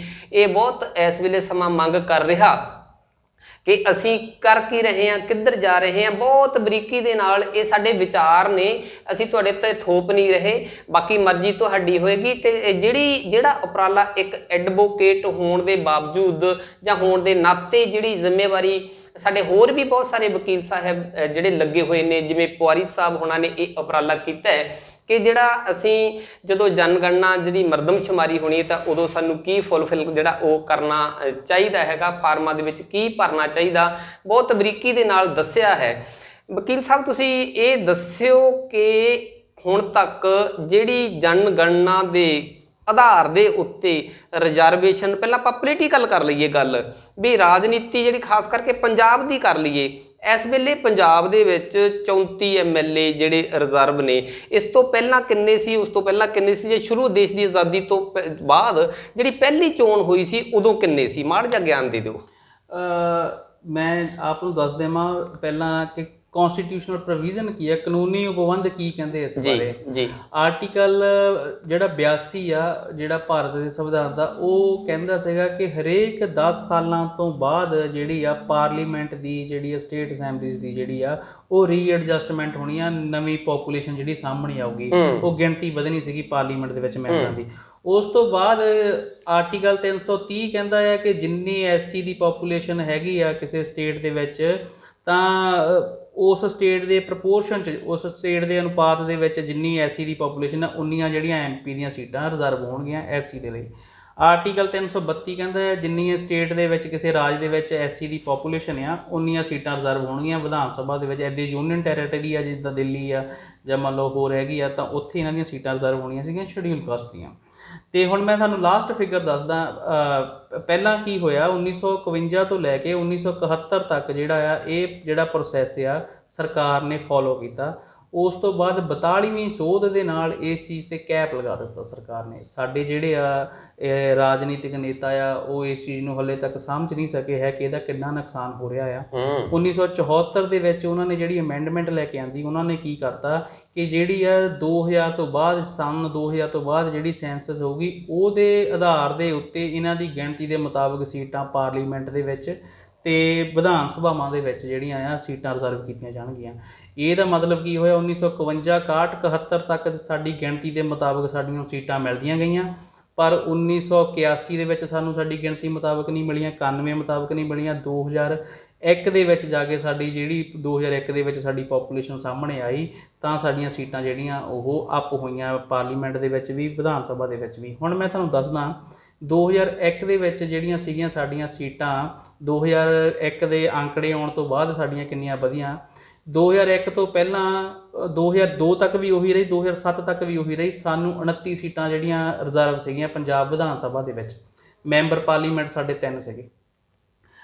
ਵੈਸੇ ਤਾਂ ਬਣਦਾ ਸੀਗਾ 2001 ਦੀ ਸੈਂਸਸ ਹੋਈ ਆ, 2002 ਦੇ ਇਲੈਕਸ਼ਨ ਤੋਂ ਪਹਿਲਾਂ ਹੀ ਸਾਡੀਆਂ ਸੀਟਾਂ ਮਤਲਬ ਰਿਵਿਊ ਕਰਕੇ ਸਾਨੂੰ ਉਸੇ ਟਾਈਮ ਦੇ ਦਿੰਦੇ, ਬਟ ਇਹਨਾਂ ਨੇ ਸਾਨੂੰ ਉੱਥੇ ਵੀ ਘਾਟਾ ਸਾਡਾ ਕੀਤਾ, ਸਾਡਾ ਨੁਕਸਾਨ ਕੀਤਾ ਆ। ਇਹਨਾਂ ਨੇ ਜਾ ਕੇ 2012 ਦੇ ਵਿੱਚ ਜਿਹੜਾ ਅਸੈਂਬਲੀ ਇਲੈਕਸ਼ਨ ਹੋਏ ਆ ਉਹਦੇ ਵਿੱਚ ਜਾ ਕੇ ਸਾਨੂੰ ਸਾਡੀ ਗਿਣਤੀ ਮੁਤਾਬਕ ਜਿਹੜੀ 2011 ਦੀ ਗਿਣਤੀ ਸੀ ਉਹਦੇ ਮੁਤਾਬਕ ਸੀਟਾਂ ਦਿੱਤੀਆਂ। ਸਾਡੀਆਂ ਉਦੋਂ 29 ਤੋਂ 34 2012 ਦੇ ਵਿੱਚ ਹੋਈਆਂ, ਤੇ ਜਿਹੜਾ ਮੈਂਬਰ ਪਾਰਲੀਮੈਂਟ 3 ਤੋਂ ਵੱਧ ਕੇ 4 ਹੋਏ ਆ। ਇੱਦਾਂ ਹੀ ਦੇਸ਼ ਦੀਆਂ ਜਿਹੜੀ ਮੰਨ ਲਓ ਪਾਰਲੀਮੈਂਟ ਆ ਉਹਦੇ ਵਿੱਚ ਓਵਰਆਲ ਇੰਡੀਆ ਦੇ ਦੇਖਿਆ ਜਾਵੇ ਤਾਂ ਵੀ ਸਾਡੀ ਗਿਣਤੀ ਵਧੀ ਸੀ, ਸਾਡੇ ਮੈਂਬਰ ਵਧੇ ਆ। ਪਰ ਹੁਣ ਇਹੀ ਕੈਪ ਜਿਹੜਾ ਆ ਇਹਨਾਂ ਨੇ 2026 ਤੋਂ ਬਾਅਦ ਜਿਹੜੀ ਸੈਂਸਸ ਹੋਣੀ ਆ, ਮਤਲਬ 2031 ਦੀ ਸੈਂਸਸ ਦਾ ਡਾਟਾ ਸਾਹਮਣੇ ਆਊਗਾ, ਉਦੋਂ ਤੱਕ ਲਈ ਇਹ ਕੈਪ ਲਗਾਤਾ ਕਿ 2031 ਦਾ ਜਿਹੜਾ ਸੈਂਸਸ ਹੋਊਗਾ ਉਹਦਾ ਆંકੜੇ ਸਾਹਮਣੇ ਆਉਣਗੇ। ਉਹਦੇ ਬੇਸਿਸ ਦੇ ਉੱਪਰ ਇਹਨਾਂ ਦੀ ਪੋਪੂਲੇਸ਼ਨ ਜਿੰਨੀ ਹੋਊਗੀ ਫਿਰ ਸਾਨੂੰ ਜਿਹੜਾ ਆ ਇਹ ਸੀਟਾਂ ਜਿਹੜੀਆਂ ਰਿਵਿਊ ਹੋਣੀਆਂ। ਇਹਦਾ ਕਾਰਨ ਜਿਹੜਾ ਆ ਉਸ ਟਾਈਮ ਦਿੱਤਾ ਗਿਆ ਸੀਗਾ ਤੇ ਅੱਜ ਜਿਹੜਾ ਹੈ ਉਹਦੇ ਵਿੱਚ ਬੜੇ ਫਰਕ ਆਏ ਆ। ਫਿਰ ਵੀ ਸਰਕਾਰਾਂ ਦੀ ਇੰਟੈਂਸ਼ਨ ਹੈ ਕਿ ਇਹਨਾਂ ਨੂੰ ਕਿਵੇਂ ਰੋਕਣਾ, ਇਹਨਾਂ ਦੀ ਗਿਣਤੀ ਪਾਰਲੀਮੈਂਟ 'ਚ ਨਾ ਵਧੇ, ਵਿਧਾਨ ਸਭਾਵਾਂ 'ਚ ਨਾ ਵਧੇ। ਇਸ ਟਾਈਮ ਜਿਹੜੀ 2011 ਦੀ ਸੈਂਸਸ ਦੇ ਹਿਸਾਬ ਨਾਲ ਜੇ ਆਪਾਂ ਗੱਲ ਕਰੀਏ ਤਾਂ ਪੰਜਾਬ ਦੇ ਵਿੱਚ 37 MLA ਰਿਜ਼ਰਵ ਚਾਹੀਦੇ ਆ ਜੀ ਕਨਸਟੀਟਿਊਸ਼ਨ ਪ੍ਰੋਵੀਜ਼ਨ ਦੇ ਹਿਸਾਬ ਨਾਲ। ਸਿਰਫ ਜਿਹੜੀ ਇਹਨਾਂ ਨੇ 42ਵੀਂ ਸੋਧ ਦੇ ਨਾਲ ਪ੍ਰੋਵਾਈਜ਼ੋ ਐਡ ਕਰਤੀ ਆ ਉਸ ਆਰਟੀਕਲ ਦੇ ਵਿੱਚ। ਇਸ ਲਈ ਸਾਡੇ ਜਿਹੜੇ ਆ 2011 ਦੀ ਸੈਂਸਸ ਤੋਂ ਬਾਅਦ 2012 ਦੇ ਇਲੈਕਸ਼ਨ ਦੇ ਵਿੱਚ ਵੀ ਸਾਡੇ 37 MLA ਚਾਹੀਦੇ ਸੀਗੇ, 2017 ਦੇ ਵਿੱਚ ਵੀ ਸਾਡੇ 37 ਚਾਹੀਦੇ ਸੀ, 2022 ਦੇ ਇਲੈਕਸ਼ਨ ਦੇ ਵਿੱਚ 2021 ਦਾ ਡਾਟਾ ਆਉਂਦਾ ਉਹਦੇ ਹਿਸਾਬ ਨਾਲ ਅਸੀਂ ਦੱਸ ਸਕਦੇ ਹਾਂ ਕਿ ਮੰਨ ਲਓ ਸਾਨੂੰ ਕਿੰਨੀਆਂ ਸੀਟਾਂ ਦਾ ਲੋਸ ਹੋ ਰਿਹਾ। ਇਹ ਜਿਹੜੇ ਆ ਪੰਚ ਸਰਪੰਚ ਜਿਹੜੇ ਆ ਉਹ ਇਹਨਾਂ ਦੀ ਗਿਣਤੀ ਤੇ ਇੱਦਾਂ ਦੀ ਕੋਈ ਰੋਕ ਨਹੀਂ ਹੈ। ਉਹ ਜੇ ਅਸੀਂ ਆਪਣੀ ਗਿਣਤੀ SC ਦੇ ਵਿੱਚ ਕਰਵਾਵਾਂਗੇ, ਪੰਜਾਬ ਦੇ ਵਿੱਚ ਜਿਹੜੀਆਂ ਪੰਚਾਇਤਾਂ ਦੇ ਵਿੱਚ ਪੰਚਾਂ ਦੀਆਂ, ਸ਼ਡਿਊਲ ਕਾਸਟ ਪੰਚਾਂ ਦੀ ਗਿਣਤੀ ਵਧੂਗੀ, ਸਰਪੰਚਾਂ ਦੀ ਗਿਣਤੀ ਵਧੂਗੀ। ਇਸ ਲਈ ਜਿਹੜਾ ਸਰਕਾਰਾਂ ਦਾ ਜ਼ੋਰ ਲੱਗਿਆ ਪਿਆ ਆ ਕਿ ਇਸ ਸਮਾਜ ਨੂੰ ਜਿਹੜਾ ਆ ਪਿੱਛੇ ਕਿਵੇਂ ਧੱਕਣਾ ਆ, ਪਰ ਇਹ ਸਾਡੇ ਲੋਕ ਜਿਹੜੇ ਆ ਉਹਨਾਂ ਨੂੰ ਸਮਝਣਾ ਚਾਹੀਦਾ ਆ ਕਿ ਸਿਰਫ ਜਿਹੜਾ ਧਰਮ ਦੇ ਮਸਲੇ ਦੇ ਵਿੱਚ ਪੈ ਕੇ ਜਿਹੜੇ ਉਪਬੰਧ ਬਾਬਾ ਸਾਹਿਬ ਨੇ ਸੰਵਿਧਾਨ ਦੇ ਵਿੱਚ ਦਰਜ ਕਰਵਾਏ ਸੀਗੇ, ਜਿਹੜੀ ਉਹਨਾਂ ਦੀ ਇੱਛਾ ਸੀਗੀ ਕਿ ਮੇਰਾ ਕਾਰਮਾ ਪਿੱਛੇ ਨਾ ਜਾਵੇ, ਇਹ ਕਾਰਮਾ ਜਿਹੜਾ ਆ ਇਹ ਪਿੱਛੇ ਵੱਲ ਨੂੰ ਜਾਂਦਾ ਪਿਆ ਤੇ ਸਾਡੇ ਬੰਦੇ ਇਹਦੇ ਬਾਰੇ ਜਿਹਦਾ ਸਾਨੂੰ ਫਾਇਦਾ ਹੀ ਨਹੀਂ ਹੋਣਾ ਉਹਦੇ ਪਿੱਛੇ ਜਾ ਕੇ ਅਸੀਂ ਆਪਣਾ ਨੁਕਸਾਨ ਕਰਵਾ ਰਹੇ ਹਾਂ। ਕਿਉਂਕਿ ਜਿੰਨੀ ਸਾਡੀ ਪੋਪੂਲੇਸ਼ਨ ਹੋਊਗੀ ਉਹਦੇ ਹਿਸਾਬ ਨਾਲ ਸਾਡੀਆਂ ਨੌਕਰੀਆਂ ਦੇ ਵਿੱਚ ਰਿਜ਼ਰਵੇਸ਼ਨ ਹੋਊਗੀ ਔਰ ਸਾਡੀ ਵਧੀ ਆ। 1951 ਦਾ ਮੈਂ ਲੈਟਰ ਨੰਬਰ ਕਿਤਾਬ ਜਿਹੜੀ ਸਾਡੀ ਹਿੰਦੀ ਦੀ ਆਉਣੀ ਉਹਦੇ ਵਿੱਚ ਦਿੱਤਾ ਆ, 1951 ਦਾ ਲੈਟਰ ਦਿੱਤਾ ਹੈ। 1961 ਦੀ ਜਨਗਣਨਾ ਦਾ 71 ਦਾ ਵੀ ਸਾਡੀ ਜਿਹੜੀ ਰਿਜ਼ਰਵੇਸ਼ਨ ਆ ਨੌਕਰੀਆਂ ਦੇ ਵਿੱਚ 15 ਤੋਂ 19 ਹੋਈ, 19 ਤੋਂ 20 ਹੋਈ, 20 ਤੋਂ 25 ਹੋਈ। ਹੁਣ ਉਹ 1974 ਤੋਂ ਬਾਅਦ 25 ਤੇ ਟਿਕੀ ਹੋਆ। ਉਹ ਇੰਨੇ ਸਾਲ ਹੋ ਗਏ 74 ਤੋਂ ਲੈ ਕੇ ਅੱਜ 2021 ਹੋ ਗਿਆ, ਸਾਡੀ ਇੰਨੀ ਪਾਪੂਲੇਸ਼ਨ ਹੈ 32%, ਸਾਨੂੰ 7% ਜਿਹੜੀਆਂ ਨੌਕਰੀਆਂ ਦੇ ਵਿੱਚ ਰਿਜ਼ਰਵੇਸ਼ਨ ਘੱਟ ਦਿੱਤੀ ਜਾ ਰਹੀ ਆ। ਸਰਕਾਰਾਂ ਦੇ ਲੈਟਰ ਆ ਜਿਹੜੇ ਕਿ ਆਪਣੇ ਸੁਪਰੀਮ ਕੋਰਟ ਦੀ ਜੱਜਮੈਂਟ ਹੈ 50% ਰਿਜ਼ਰਵੇਸ਼ਨ ਜ਼ਿਆਦਾ ਨਹੀਂ ਦਿੱਤੀ ਜਾ ਸਕਦੀ, ਪੰਜਾਬ 'ਚ ਤਾਂ 50% ਰਿਜ਼ਰਵੇਸ਼ਨ ਵੀ ਹੈ ਨਹੀਂ, ਤਦ ਸਾਡੀ 7% ਰਿਜ਼ਰਵੇਸ਼ਨ ਕਾਹਦੇ ਰੋਕੀ ਹੈ? ਸਾਡੀ 32% ਪਾਪੂਲੇਸ਼ਨ ਆ, ਸਾਨੂੰ ਨੌਕਰੀਆਂ ਦੇ ਵਿੱਚ 25% ਜਿਹੜੀ ਆ ਰਿਜ਼ਰਵੇਸ਼ਨ ਦਿੱਤੀ ਜਾ ਰਹੀ ਆ। ਇੱਦਾਂ ਹੀ ਜਿਹੜੀ ਆ ਐਜੂਕੇਸ਼ਨਲ ਇੰਸਟੀਟਿਊਸ਼ਨ ਆ, ਜਿਹੜੇ ਸਿੱਖਿਆ ਦੇ ਜਿਹੜੇ ਸੰਸਥਾਨ ਆ, ਉਹਦੇ ਵਿੱਚ ਸਾਨੂੰ 25% ਰਿਜ਼ਰਵੇਸ਼ਨ ਦਿੱਤੀ ਗਈ ਹੈ ਇਸ ਟਾਈਮ, ਉਹ ਵੀ 1974 ਦੇ ਬਾਅਦ ਸਾਨੂੰ ਅੱਜ ਤੱਕ ਰਿਵਿਊ ਨਹੀਂ ਕੀਤੀ, ਉਹ ਵੀ ਸਾਨੂੰ 32% ਚਾਹੀਦੀ ਆ। ਮੈਂ ਤਾਂ ਹੁਣ ਇਹ ਆਸ ਕਰਦਾ ਕਿ ਸਾਡੇ ਪੰਜਾਬ ਦੇ ਜਿਹੜੇ CM ਆ ਸਰਦਾਰ ਚਰਨਜੀਤ ਸਿੰਘ ਚੰਨੀ ਇਸ ਚੀਜ਼ ਨੂੰ ਧਿਆਨ 'ਚ ਲਿਆਉਣ ਕਿ ਜਿਹੜੀ ਸ਼ਹਿਰਾਂ ਦੇ ਵਿੱਚ ਜਿਹੜੀ ਸਾਡੇ ਪ੍ਰਧਾਨ ਜਿਹੜੇ ਬਣਦੇ ਆ ਮਿਊਨਿਸਪਲ ਕਾਰਪੋਰੇਸ਼ਨਾਂ ਦੇ, ਉਹਦੇ ਵਿੱਚ ਜਿਹੜੀ ਸਾਨੂੰ ਰਿਜ਼ਰਵੇਸ਼ਨ ਸਿਰਫ 5% ਦਿੱਤੀ ਜਾਂਦੀ ਹੈ। ਸਾਡੀ ਪਾਪੂਲੇਸ਼ਨ ਜਿਹੜੀ ਉੱਥੇ 27% ਆ, ਜਿਹੜੀ ਪਿੰਡਾਂ ਦੇ ਵਿੱਚ ਸਾਡੀ ਪਾਪੂਲੇਸ਼ਨ 37% ਹੈ, ਸਾਨੂੰ ਰਿਜ਼ਰਵੇਸ਼ਨ ਜਿਹੜੀ 32% ਦਿੱਤੀ ਜਾਂਦੀ ਹੈ। ਇਹ ਦੋਨੇ ਚੀਜ਼ਾਂ ਨੂੰ ਧਿਆਨ 'ਚ ਰੱਖ ਕੇ ਕਾਫੀ ਜਿਹੜੇ ਆ ਜਿਹੜੇ ਐਕਟ ਆ ਸੋਧ ਹੋਣ ਵਾਲੇ ਆ, ਪਾਲਿਸੀਆਂ ਸੋਧ ਹੋਣ ਵਾਲੀਆਂ ਆ, ਕੇਂਦਰ ਸਰਕਾਰ ਦੀਆਂ ਵੀ, ਪੰਜਾਬ ਸਰਕਾਰ ਦੀਆਂ ਵੀ, ਵੱਖ-ਵੱਖ ਸਰਕਾਰਾਂ ਦੀਆਂ ਵੀ, ਹੋਰ ਸਟੇਟਾਂ ਦੀਆਂ ਹੋ ਸਕਦੀਆਂ। ਇਹਨੂੰ ਰਿਵਿਊ ਕੀਤਾ ਜਾਵੇ ਅਤੇ ਸਾਡੀ ਗਿਣਤੀ ਮੁਤਾਬਕ ਜੋ ਭਾਰਤ ਦਾ ਸੰਵਿਧਾਨ ਐਕਸਪੈਕਟ ਕਰਦਾ ਆ ਇਸ ਦੇਸ਼ ਦੀਆਂ ਸਰਕਾਰਾਂ ਤੋਂ, ਉਹ ਸਾਨੂੰ ਦਿੱਤਾ ਜਾਵੇ। ਬਿਲਕੁਲ ਜੀ, ਉਹ ਦਿੱਤਾ ਜਾਣਾ ਚਾਹੀਦਾ ਜੋ ਸੰਵਿਧਾਨ ਸਾਨੂੰ ਸਾਡੇ ਵਾਸਤੇ ਹੱਕ ਵਜੂਦ ਨੇ ਸੰਵਿਧਾਨ ਦੇ ਵਿੱਚ ਦੇਣਾ ਬਿਲਕੁਲ ਬਣਦਾ ਹੈ, ਪਰ ਨਹੀਂ ਦਿੱਤਾ ਜਾਂਦਾ। ਅੱਜ ਤੱਕ ਸਾਨੂੰ ਵੰਡਿਆ ਹੀ ਗਿਆ ਹੈ। ਔਰ ਸਭ ਕੀ ਕਹਿਣਾ ਚਾਹੋਗੇ, ਜਿਹੜੀ ਪਿਛਲੀ 2011 ਦੇ ਵਿੱਚ ਮਰਦਮਸ਼ੁਮਾਰੀ ਹੋਈ, ਜਨਗਣਨਾ ਜਿਹੜੀ ਹੋਈ ਹੈ, ਉਹਦੇ ਵਿੱਚ ਲੋਕਾਂ ਨੇ ਕਿੱਦਾਂ ਦੇ ਧਰਮ ਲਿਖਾਏ ਗਏ ਸੀ, ਜਾਂ ਕੋਈ ਵੀ ਨਹੀਂ ਲਿਖਾਇਆ, ਕੁਝ ਨੇ ਨਾਸਤਿਕ ਵੀ ਲਿਖਾਇਆ ਹੋਏਗਾ, ਕੁਝ ਨੇ ਆਪਣੇ ਜਿਸ ਗੁਰੂ ਘਰ ਦੇ ਨਾਲ ਜੁੜਿਆ ਹੋਗਾ ਉਸ ਗੁਰੂ ਘਰ ਦਾ ਨਾਮ ਵੀ ਲਿਖਾਇਆ ਹੋਏਗਾ। ਇੱਦਾਂ ਦੀਆਂ ਉਦਾਹਰਨਾਂ ਮਿਲੀਆਂ ਪਿਛਲੀ ਇਹ ਜਿਹੜੀਆਂ 2011 ਦੇ ਵਿੱਚ ਜਨਗਣਨਾ ਹੋਈ ਆ। ਜਿਵੇਂ ਤੁਸੀਂ ਸਰੋਤੇ ਮੇਰੇ ਵੀਰ ਭੈਣਾਂ ਸੁਣ ਰਹੇ ਹੋ, ਪੌਰੀ ਸਾਹਿਬ ਦੀ ਗੱਲ ਵਿਚਾਰ ਬਹੁਤ ਗੰਭੀਰਤਾ ਨਾਲ ਵਿਚਾਰਨ ਦੀ ਲੋੜ ਹੈ। ਅਸੀਂ ਕਈ ਵਾਰ ਭਾਵੁਕ ਹੋ ਕੇ ਅਸੀਂ ਕਿਸੇ ਗੁਰੂ ਘਰ ਦੇ ਨਾਲ ਜੁੜ ਕੇ ਉੱਥੋਂ ਤੱਕ ਸੀਮਤ, ਇੱਕ ਗੁਲਾਮੀ ਜਿਹੀ ਵਾਲਾ ਸਾਡਾ ਮਾਨਸਿਕ ਇੱਕ ਜਿਹੜਾ ਤਣਾਅ ਦੇ ਵਿੱਚ ਆ ਕੇ ਹੀ ਅਸੀਂ ਆਪਣੇ ਗੁਰੂ ਘਰ ਦਾ ਨਾਮ ਜਾਂ ਅਸੀਂ ਆਪਣੇ ਧਰਮ ਨੂੰ ਅੱਡ ਕਰਨਾ ਜਾਂ ਆਪਣੇ ਕਮਿਊਨਿਟੀ ਨੂੰ ਵੰਡ ਦੇਣਾ, ਉਹ ਬਹੁਤ ਨੁਕਸਾਨ ਹੁੰਦਾ। ਸਾਡੀਆਂ ਕਈ ਵਾਰੀ ਧਾਰਮਿਕ ਭਾਵਨਾਵਾਂ ਇੱਥੋਂ ਤੱਕ ਚੱਲ ਜਾਂਦੀਆਂ ਕਿ ਅਸੀਂ ਜਿਸ ਗੁਰੂ ਘਰ ਦੇ ਨਾਲ ਜੁੜੇ ਉਹ ਗੁਰੂ ਘਰ ਨੂੰ ਹੀ ਅਸੀਂ ਧਰਮ ਲਿਖਾ ਰਹੇ ਹਾਂ, ਪਰ ਉਹਦੇ ਨਾਲ ਸਾਡੇ ਸਮਾਜ ਨੂੰ ਬਹੁਤ ਵੱਡਾ ਘਾਟਾ ਪੈ ਰਿਹਾ। ਤੇ ਜਿਹੜੇ ਰਹਿਬਰਾਂ ਨੇ ਸਾਡੇ ਵਾਸਤੇ ਕ੍ਰਾਂਤੀ ਲਿਆਉਣ ਲਈ ਸੰਘਰਸ਼ ਕੀਤੇ ਨੇ, ਤੇ ਉਹਨਾਂ ਦੀ ਜਿਹੜੀ ਸੰਘਰਸ਼ ਹੈ, ਉਹਨਾਂ ਦੀ ਕ੍ਰਾਂਤੀ, ਉਹਨਾਂ ਦੀ ਮਿਹਨਤ ਤੇ ਪਾਣੀ ਫਿਰ ਰਿਹਾ। ਕੀ ਕਹਿਣਾ ਚਾਹੋਗੇ? ਬਹੁਤ ਸਾਰੇ ਲੋਕਾਂ ਨੇ ਆਪਣੇ ਜਿਸ ਗੁਰੂ ਘਰ ਦੇ ਨਾਲ ਜੁੜੇ ਆ, ਇੱਦਾਂ ਦਾ ਵੀ ਨਾਮ ਲਿਖਾਇਆ ਹੋਏਗਾ ਆਪਣੀ ਉਸ ਵੇਲੇ ਮਰਦਮਸ਼ੁਮਾਰੀ ਦੇ ਵਿੱਚ। ਤੁਸੀਂ ਬਹੁਤ ਵਧੀਆ ਸਵਾਲ ਕੀਤਾ, ਕਿਉਂਕਿ ਸੈਂਸਸ ਨੂੰ ਲੋਕ ਸਿਰਫ ਇੱਕ ਜ਼ਿਆਦਾ ਕਰਕੇ ਤੁਸੀਂ ਵੀ ਦੇਖਿਆ ਹੋਊਗਾ, ਸੈਂਸਸ ਦੇ ਵਿੱਚ ਧਰਮ ਨੂੰ ਜ਼ਿਆਦਾ ਇੰਪੋਰਟੈਂਸ ਦਿੱਤੀ ਜਾਂਦੀ ਹੈ ਜੀ। ਇਹ ਸਾਹਮਣੇ ਆਉਂਦਾ ਆ ਕਿ ਮੰਨ ਲਓ ਧਰਮ ਦੇ ਆંકੜੇ ਵਧੇ ਘਟੇ, ਠੀਕ ਹੈ, ਗਰੀਬੀ ਵਾਲਾ ਜਾਂ ਐਜੂਕੇਸ਼ਨ ਵਾਲਾ ਪੱਖ ਜਿਹੜਾ ਛੱਡ ਦਿੱਤਾ ਜਾਂਦਾ ਆ, ਧਰਮ ਨੂੰ ਜ਼ਿਆਦਾ ਇੰਪੋਰਟੈਂਸ ਦਿੱਤੀ ਜਾਂਦੀ। ਧਰਮ ਦੇ ਪਿੱਛੇ ਹੀ ਸਾਡੇ ਦੇਸ਼ ਦੇ ਵਿੱਚ ਦੰਗੇ ਹੋ ਜਾਂਦੇ ਆ, ਮੰਨ ਲਓ ਨੁਕਸਾਨ ਹੁੰਦਾ ਆ ਸਮੁਦਾਇਆਂ ਦਾ ਆਪਸ ਵਿੱਚ ਹੀ। ਮੈਂ ਦੱਸ ਦੇਵਾਂ ਕਿ ਧਰਮ ਦਾ ਜਿਹੜਾ ਆ ਗਿਣਤੀ ਕਰਨ ਦਾ ਜਿਹੜਾ ਪ੍ਰੋਸੈਸ ਕੀ ਆ, ਜਿਹੜਾ ਫਾਰਮ ਹੁੰਦਾ ਆ ਜਿਹੜਾ ਜਨਗਣਨਾ ਦਾ, ਉਹਦੇ ਵਿੱਚ ਧਰਮ ਦਾ ਜਿਹੜਾ ਕਾਲਮ ਹੁੰਦਾ ਉਹ ਖਾਲੀ ਹੁੰਦੇ ਆ ਕਿ ਇਹਦੇ ਵਿੱਚ ਤੁਸੀਂ ਆਪਣਾ ਧਰਮ ਲਿਖਾ ਸਕਦੇ, ਜਿਹੜਾ ਤੁਹਾਡਾ ਧਰਮ ਹੈ ਲਿਖਾਓ। ਉਹਦੇ ਥੱਲੇ ਜਿਹੜਾ ਆ ਧਰਮ, ਜਿਹੜਾ 6 ਧਰਮਾਂ ਦੇ ਥੱਲੇ ਨਾਮ ਦਿੱਤੇ ਹੁੰਦੇ ਆ, ਉਹਨਾਂ ਨੂੰ ਕੋਡ ਨੰਬਰ ਦਿੱਤਾ ਹੁੰਦਾ ਹੈ, ਹਿੰਦੂ, ਮੁਸਲਿਮ, ਸਿੱਖ, ਈਸਾਈ, ਬੁੱਧਿਸਟ ਤੇ ਇੱਕ ਕ੍ਰਿਸਚਨ ਆ। ਤੇ ਉਸ ਤੋਂ ਬਾਅਦ ਇਹਨਾਂ 6 ਦੇ ਸਾਹਮਣੇ ਇੱਕ ਕੋਡ ਨੰਬਰ ਦਿੱਤਾ ਹੁੰਦਾ ਆ। ਜਦੋਂ ਅਸੀਂ ਕੋਈ ਜਨਗਣਨਾ ਕਰਨ ਆਇਆ, ਉਹਨਾਂ ਨੇ ਤੁਹਾਡੇ ਕੋਲ ਆ ਕੇ ਧਰਮ ਪੁੱਛਣਾ ਤੁਹਾਡਾ ਕਿਹੜਾ ਆ, ਤਾਂ ਤੁਸੀਂ ਆਪਣਾ ਧਰਮ ਦੱਸ ਸਕਦੇ ਆ ਹਿੰਦੂ, ਤਾਂ ਉਹਨਾਂ ਨੇ ਮੋਹਰੇ ਜਿਹੜਾ ਖਾਲੀ ਜਗ੍ਹਾ ਛੱਡੀ ਉੱਥੇ ਹਿੰਦੂ ਲਿਖ ਦੇਣਾ, ਕੋਡ ਜਿਹੜਾ ਆ ਉੱਥੇ ਕਾਲਮ ਬਣਿਆ ਹੋਊਗਾ ਉੱਥੇ 1 ਆ ਜਾਣਾ ਹੈ। ਕਿਉਂਕਿ ਇਹ ਪ੍ਰੋਸੈਸ ਇਸ ਕਰਕੇ ਕੰਪਿਊਟਰਾਈਜੇਸ਼ਨ ਕਰਕੇ ਨਾ, ਕੰਪਿਊਟਰੀਕਰਨ ਕਰਕੇ ਇਹ ਫਟਾਫਟ ਗਿਣਤੀ ਹੋ ਜਾਂਦੀ ਹੈ। ਉਹਨਾਂ ਨੇ ਕਾਲਮ ਬਣਾਏ ਆ, ਉੱਥੇ ਕੋਡ ਨੰਬਰ ਭਰੇ ਜਾਂਦੇ ਆ। ਉਹਨਾਂ ਨੇ ਕੋਡ, ਮੰਨ ਲਓ ਦੂਸਰੇ ਨੇ ਕਹਿਤਾ ਮੇਰਾ ਮੁਸਲਮਾਨ ਆ, ਉਹਨਾਂ ਨੇ ਉੱਥੇ ਮੁਸਲਿਮ ਲਿਖਤਾ ਖਾਲੀ ਜਗ੍ਹਾ ਦੇ ਵਿੱਚ, ਤਾਂ ਉੱਥੇ ਕੋਡ ਨੰਬਰ ਦੇ ਦੇਣਾ। ਇੱਦਾਂ ਹੀ ਜੇ ਕੋਈ ਕਹਿੰਦਾ ਆ ਕਿ ਮੇਰਾ ਇਹਨਾਂ 6 ਤੋਂ ਇਲਾਵਾ ਕੋਈ ਧਰਮ ਆ, ਮੇਰਾ ਇਹ 6 ਧਰਮਾਂ ਦੇ ਵਿੱਚ ਮੇਰਾ ਧਰਮ ਨਹੀਂ ਆਉਂਦਾ, ਤਾਂ ਤੁਸੀਂ ਆਪਣਾ ਧਰਮ ਦਾ ਨਾਮ ਦੱਸਣਾ। ਤਾਂ ਜਿਹੜਾ ਉਹ ਅਫਸਰ ਆਉਂਦਾ ਆ ਉਹ ਪਾਬੰਦ ਹੁੰਦਾ ਆ ਉਹ ਗਿਣਤੀ ਕਰਨ ਦੇ ਲਈ। ਜੇ ਕਿਸੇ ਨੇ ਕਹਿ ਦਿੱਤਾ ਕਿ ਮੇਰਾ ਧਰਮ ਹੈਗਾ ਆ ਨਿਰੰਕਾਰੀ, ਤਾਂ ਉਹਨਾਂ ਨੇ ਨਿਰੰਕਾਰੀ ਲਿਖਣਾ। ਜੇ ਕਿਸੇ ਨੇ ਕਹਿ ਦਿੱਤਾ ਮੇਰਾ ਧਰਮ ਹੈਗਾ ਸਰਨਾ, ਉਹਨਾਂ ਨੇ ਸਰਨਾ ਲਿਖ ਦੇਣਾ। ਕਿਸੇ ਨੇ ਕਹਿਣਾ ਮੇਰਾ ਧਰਮ ਕਬੀਲਾ, ਉਹਨਾਂ ਨੇ ਕਬੀਲਾ ਲਿਖ ਦੇਣਾ। ਉਹਨੂੰ ਕੋਡ ਨੰਬਰ ਨਹੀਂ ਦੇਣਾ। ਕੋਡ ਨੰਬਰ ਜਿਹੜਾ ਆ ਉਹ ਦਫ਼ਤਰ ਵਿੱਚ ਬਾਅਦ ਵਿੱਚ ਭਰੇ ਜਾਂਦੇ ਆ। ਐਦਾਂ ਹੀ ਜਿੱਦਾਂ ਪਿਛਲੀ ਵਾਰੀ ਪੰਜਾਬ ਦੇ ਵਿੱਚ ਜਿਹੜਾ ਸਿਰਸਾ ਧਰਮ ਵੀ ਕਈਆਂ ਨੇ ਲਿਖਾਇਆ, ਨਿਰੰਕਾਰੀ ਧਰਮ ਵੀ ਲਿਖਾਇਆ। ਉਹ 20 ਧਰਮ ਜਿਹੜੇ ਆ ਪੰਜਾਬ ਦੇ ਵਿੱਚ ਪਿਛਲੀ ਵਾਰੀ ਜਿਹੜੇ ਆ ਜਨਗਣਨਾ ਦੇ ਵਿੱਚ ਲਿਖਾਏ ਗਏ ਆ। ਉਸ ਤੋਂ ਪੂਰੇ ਇੰਡੀਆ ਦੇ ਵਿੱਚ ਇਹਨਾਂ 6 ਧਰਮਾਂ ਤੋਂ ਇਲਾਵਾ 83 ਹੋਰ ਧਰਮ ਆ, ਉਹਨਾਂ ਦੀ ਗਿਣਤੀ 79 ਲੱਖ ਸੀਗੀ। ਅਤੇ ਪੂਰੇ ਇੰਡੀਆ ਦੀ ਜਿਹੜੀ ਪਾਪੂਲੇਸ਼ਨ ਸੀਗੀ 121 ਕਰੋੜ ਸੀਗੀ। 79 ਲੱਖ ਉਹ ਮੰਨ ਲਓ 0.5% ਹੀ ਬਣਦੇ ਆ ਜਿਹੜੇ ਆ ਪੂਰੇ ਪਾਪੂਲੇਸ਼ਨ ਦਾ। ਅਤੇ ਇਹ ਹੈਗਾ ਜਿਹੜਾ ਢੰਗ ਧਰਮ ਦਾ ਗਿਣਤੀ ਕਰਨ ਦਾ। ਇੱਦਾਂ ਹੀ ਤਾਂ ਇਹਦੇ ਵਿੱਚ ਪੰਜਾਬ ਦੇ ਵਿੱਚ ਹੈਗੇ ਜਾਂ ਹੋਰ ਮੰਨ ਲਓ ਸਟੇਟਾਂ ਦੇ ਵਿੱਚ ਹੈਗੇ, ਜਿਹੜੇ ਕਈਆਂ ਨੂੰ ਭੁਲੇਖਾ ਰਹਿੰਦਾ ਕਿ ਸਾਡਾ ਧਰਮ ਆ। ਉਹ ਕੀ ਹੁੰਦਾ ਆ, ਮੇਨ ਜਿਹੜੇ 6 ਧਰਮ ਆ ਜਿਨ੍ਹਾਂ ਦੇ ਮੈਂ ਨਾਮ ਲਏ, ਉਹਨਾਂ ਦੇ ਸੈਕਟ ਹੁੰਦੇ ਆ। ਉਹ ਆਪਣੇ ਉਹ ਕਹਿਣ ਨੂੰ ਤਾਂ ਕਹਿ ਦਿੰਦੇ ਆ ਕਿ ਮੰਨ ਲਓ ਸਾਡਾ ਆਹ ਧਰਮ ਲਿਖਿਓ, ਬਟ ਉਹਨਾਂ ਨੂੰ ਸੈਕਟ ਰੈਕਗਨਾਈਜ਼ ਕੀਤਾ, ਉਹਨਾਂ ਦੀ ਪਛਾਣ ਮੇਨ ਧਰਮ ਦੇ ਵਿੱਚ ਕੀਤੀ ਆ। ਤੁਸੀਂ ਉਹ ਲਿਖਾ ਦੇਣਾ, ਪਰ ਗਿਣਤੀ ਉਹਨਾਂ ਦੀ ਫੇਰ ਵੀ ਉਹਨਾਂ ਦੇ ਮੇਨ ਧਰਮ ਜਿਹੜੇ 6 ਉਹਨਾਂ 'ਚ ਦਿੱਤੇ ਹੁੰਦੇ ਆ, ਉਹਨਾਂ 'ਚ ਹੁੰਦੀ ਆ। ਪੰਜਾਬ ਜੈਨੀਆਂ ਦੇ ਨਾਲੋਂ ਵੀ ਤੁਸੀਂ ਹੈਰਾਨ ਹੋਗੇ, ਜੈਨੀਆਂ ਦੇ ਨਾਲੋਂ ਵੀ ਜ਼ਿਆਦਾ ਗਿਣਤੀ ਜਿਹੜੀ ਹੈ ਇਸ ਦੇਸ਼ ਦੇ ਵਿੱਚ ਸਰਨਾ ਧਰਮ ਦੀ ਆ। ਉਹਨਾਂ ਨਾਲੋਂ 5 ਲੱਖ ਜਿਹੜੀ ਗਿਣਤੀ ਉਹਨਾਂ ਦੀ ਆਪਣੇ ਜੈਨ ਧਰਮ ਨਾਲੋਂ ਜ਼ਿਆਦਾ ਆ।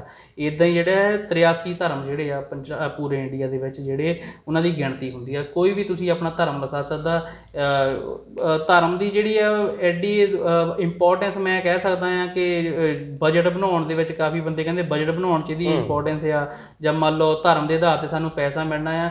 ਕੋਈ ਸਰਕਾਰ ਪੈਸਾ ਨਹੀਂ ਦਿੰਦੀ ਜੇ ਧਰਮ ਦੀ ਗਿਣਤੀ ਹੁੰਦੀ ਹੈ। ਸਿਰਫ ਉਹਨਾਂ ਨੂੰ ਧਰਮਾਂ ਦੀ ਜਦੋਂ ਬਾਕੀਆਂ ਦੀ ਹੁੰਦੀ ਉਹ ਕਹਿੰਦੇ ਅਸੀਂ ਆਪਣੀ ਵੀ ਕਰਵਾਉਣੀ ਆ, ਤਾਂ ਸਰਕਾਰ ਮੰਨ ਲਓ ਦੇਸ਼ ਦਾ ਜਿਹੜਾ ਸੰਵਿਧਾਨ ਹੈ ਹਰੇਕ ਬੰਦੇ ਨੂੰ ਧਰਮ ਦੀ ਆਜ਼ਾਦੀ ਦਿੰਦਾ, ਤਾਂ ਸਰਕਾਰ ਮਨਾ ਨਹੀਂ ਕਰ ਸਕਦੀ। ਇਸ ਲਈ ਉਹਨਾਂ ਦੇ ਧਰਮ ਦੀ ਗਿਣਤੀ ਜਿਹੜੀ ਆ ਉਹ ਹੁੰਦੀ ਆ। ਅਤੇ ਜਿਹੜਾ ਪੰਜਾਬ ਦੇ ਵਿੱਚ 20 ਧਰਮ ਸੀਗੇ ਪੂਰੇ, ਜਿਹੜੇ 6 ਤੋਂ ਇਲਾਵਾ ਇੱਦਾਂ ਹੀ ਇੰਡੀਆ ਦੇ ਸੀਗੇ 83 ਧਰਮ। ਬਿਲਕੁਲ ਜੀ। ਇਹ ਤੁਹਾਡੀ ਬੁੱਕ ਦੇ ਵਿੱਚ ਕੀ ਇਹਦੇ ਨਾਲ ਸਮਝਾਉਣ ਦੀ ਕੋਸ਼ਿਸ਼ ਕੀਤੀ ਹੈ ਤੁਸੀਂ ਕਿ ਸਾਡੇ ਭਾਰਤ ਦੇ ਵਿੱਚ ਜਾਂ ਪੰਜਾਬ ਦੇ ਵਿੱਚ, ਜੇ ਆਪਾਂ ਪਹਿਲਾਂ ਗੱਲ ਕਰੀਏ ਹਿੰਦੂ, ਸਿੱਖ ਅਤੇ ਬੁੱਧੀ, ਅਤੇ ਹਿੰਦੂਆਂ ਦੀ ਗਿਣਤੀ ਇਸ ਵੇਲੇ ਭਾਰਤ ਦੇ ਵਿੱਚ ਕਿੰਨੀ ਹੈ ਅਤੇ ਪੰਜਾਬ ਦੇ ਵਿੱਚ ਕਿੰਨੀ ਹੈ, ਉਹ ਜੇ ਕਾਊਂਟਿੰਗ ਤੁਹਾਡੇ ਜ਼ਿਹਨ ਦੇ ਵਿੱਚ ਹੈ ਤਾਂ ਉਹ ਦੱਸਣ ਦਿਓ।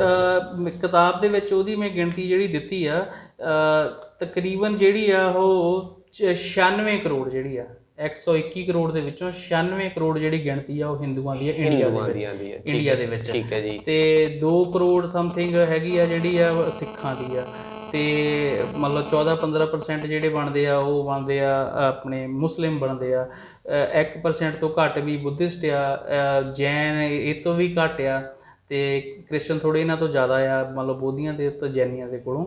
ਉਹ ਜਿਹੜੀ ਡਿਟੇਲ ਜਿਹੜੀ ਜਾਣਕਾਰੀ ਆ ਉਹ ਇਹਦੇ ਵਿੱਚ ਕਿਤਾਬ ਦੇ ਵਿੱਚ ਦਿੱਤੀ ਆ।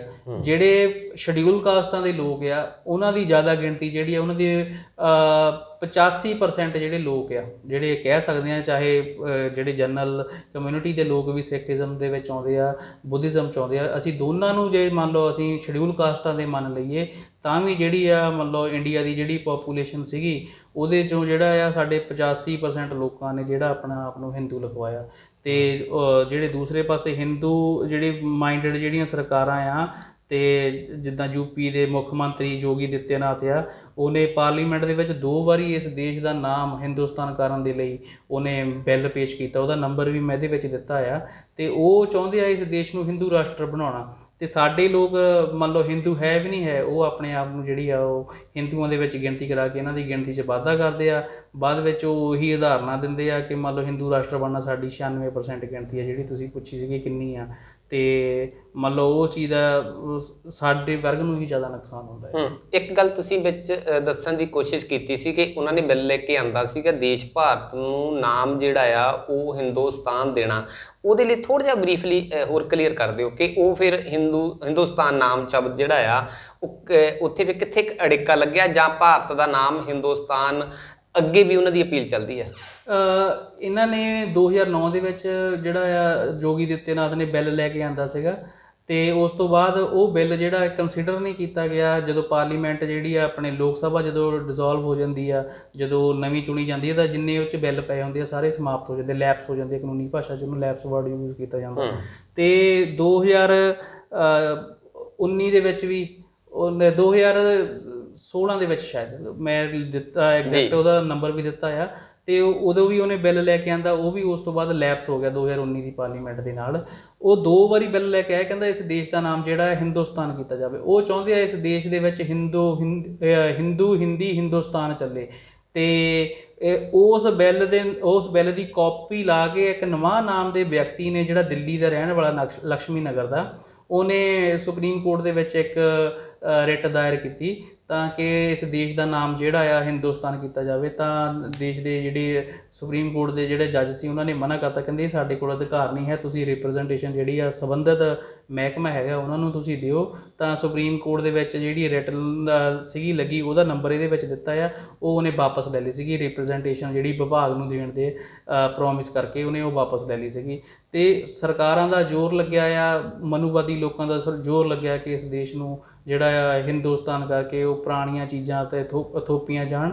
ਤਾਂ ਮੰਨ ਲਓ ਸਾਨੂੰ ਜਿਹੜਾ ਇਸ ਚੀਜ਼ ਬਾਰੇ ਅਵੇਅਰ ਹੋਣਾ ਚਾਹੀਦਾ। ਬਿਲਕੁਲ ਜੀ, ਅਵੇਅਰ ਹੋਣ ਦੀ ਲੋੜ ਹੈ। ਤੁਸੀਂ ਪੌਰੀ ਸਾਹਿਬ ਉਹਨਾਂ ਦੀ ਗੱਲ ਬਹੁਤ ਧਿਆਨ ਤੇ ਬਰੀਕੀ ਦੇ ਨਾਲ ਸੁਣੀ ਹੋਊਗੀ, ਜਿਹਦੇ ਵਿੱਚ ਕਿਹਾ ਹੈ ਕਿ ਹਿੰਦੁਸਤਾਨ ਭਾਰਤ ਦਾ ਨਾਮ ਜਿਹੜਾ ਰੱਖਣ ਦੇ ਲਈ ਕੋਸ਼ਿਸ਼ਾਂ ਬਹੁਤ ਤਰੀਕੇ ਦੇ ਨਾਲ ਕੀਤੀਆਂ ਜਾ ਰਹੀਆਂ, ਹਰ ਐਂਗਲ ਤੋਂ ਕੀਤੀਆਂ ਜਾ ਰਹੀਆਂ, ਪਰ ਸਾਡੇ ਸਮਾਜ ਦੇ ਵਿੱਚ ਬਹੁਤ ਸਾਰੇ ਬੁਲਾਰੇ, ਬਹੁਤ ਸਾਰੇ ਲੋਕ ਹਜੇ ਵੀ ਹਿੰਦੁਸਤਾਨ ਇਸ ਭਾਰਤ ਦਾ ਨਾਮ ਨਾ ਹੋਣ ਦੇ ਬਾਵਜੂਦ ਵੀ ਸ਼ਬਦ ਵਰਤਦੇ, ਤੇ ਦੂਜਾ ਸ਼ਬਦ ਵਰਤਦੇ ਆ ਕਿ ਅਸੀਂ 85% ਹੈ। ਪੌਰੀ ਸਾਹਿਬ ਉਹਨਾਂ ਨੇ ਕਲੀਅਰ ਗੱਲ ਕੀਤੀ ਆ ਕਿ ਇਹਦੇ ਵਿੱਚ ਹਿੰਦੂ ਲੋਕਾਂ ਦੀ ਗਿਣਤੀ ਕਿੰਨੀ ਆ।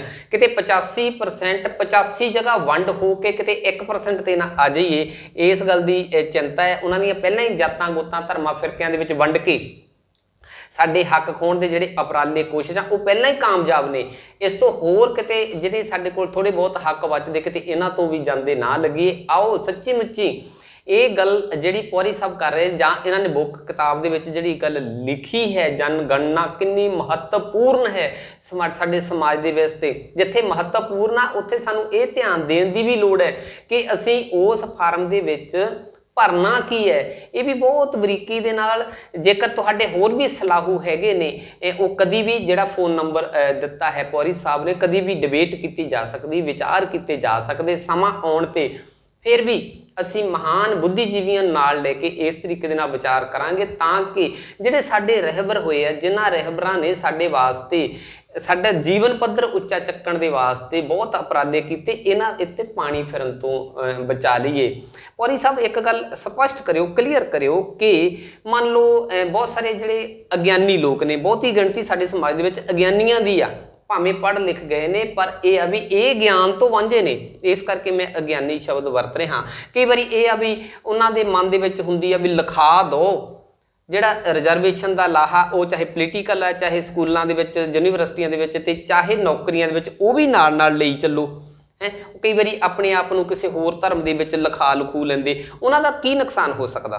ਨੁਕਸਾਨ ਮੈਂ ਜਿਵੇਂ ਪਹਿਲਾਂ ਵੀ ਦੱਸਿਆ ਸੀਗਾ ਕਿ ਜਿਹੜਾ ਕਾਨੂੰਨੀ ਪਾਬੰਦੀ ਆ ਸਾਡੇ ਤੇ 3 ਧਰਮਾਂ ਦੀ ਜੀ, ਤੇ ਅਸੀਂ ਉਸ ਪ੍ਰੋਵੀਜ਼ਨ ਦਾ ਫਾਇਦਾ ਲੈ ਕੇ ਸ਼ਡਿਊਲ ਕਾਸਟ ਸਰਟੀਫਿਕੇਟ ਬਣਾ ਲਿਆ, ਅਸੀਂ ਰੱਖ ਲਿਆ ਆਪਣਾ। ਅਸੀਂ ਜਿਹੜਾ ਧਰਮ ਆ ਇਹਨਾਂ 3 ਧਰਮਾਂ ਤੋਂ ਇਲਾਵਾ ਲਿਖਾਤਾ। ਮੰਨ ਲਓ ਅਸੀਂ ਆਪਣੇ ਆਪ ਨੂੰ ਸਿੱਖ ਨਹੀਂ ਲਿਖਾਇਆ, ਹਿੰਦੂ ਨਹੀਂ ਲਿਖਾਇਆ, ਬੁੱਧਿਸਟ ਨਹੀਂ ਲਿਖਾਇਆ, ਅਸੀਂ ਸ਼ਡਿਊਲ ਕਾਸਟ ਦਾ ਸਰਟੀਫਿਕੇਟ ਬਣਾਇਆ ਆ। ਅਸੀਂ ਸ਼ਡਿਊਲ ਕਾਸਟ ਦੇ ਲੋਕ ਆ, ਅਸੀਂ ਬੈਨੀਫਿਟ ਪਹਿਲਾਂ ਵੀ ਲਏ ਆ ਤੇ ਆਉਣ ਵਾਲੇ ਸਮੇਂ 'ਚ ਵੀ ਲੈਣੇ ਆ। ਤੇ ਅਸੀਂ ਆਪਣਾ ਧਰਮ ਇਹਨਾਂ 3 ਤੋਂ ਇਲਾਵਾ ਲਿਖਦੇ ਹਾਂ। ਉਹਦਾ ਕੀ ਨੁਕਸਾਨ ਆ?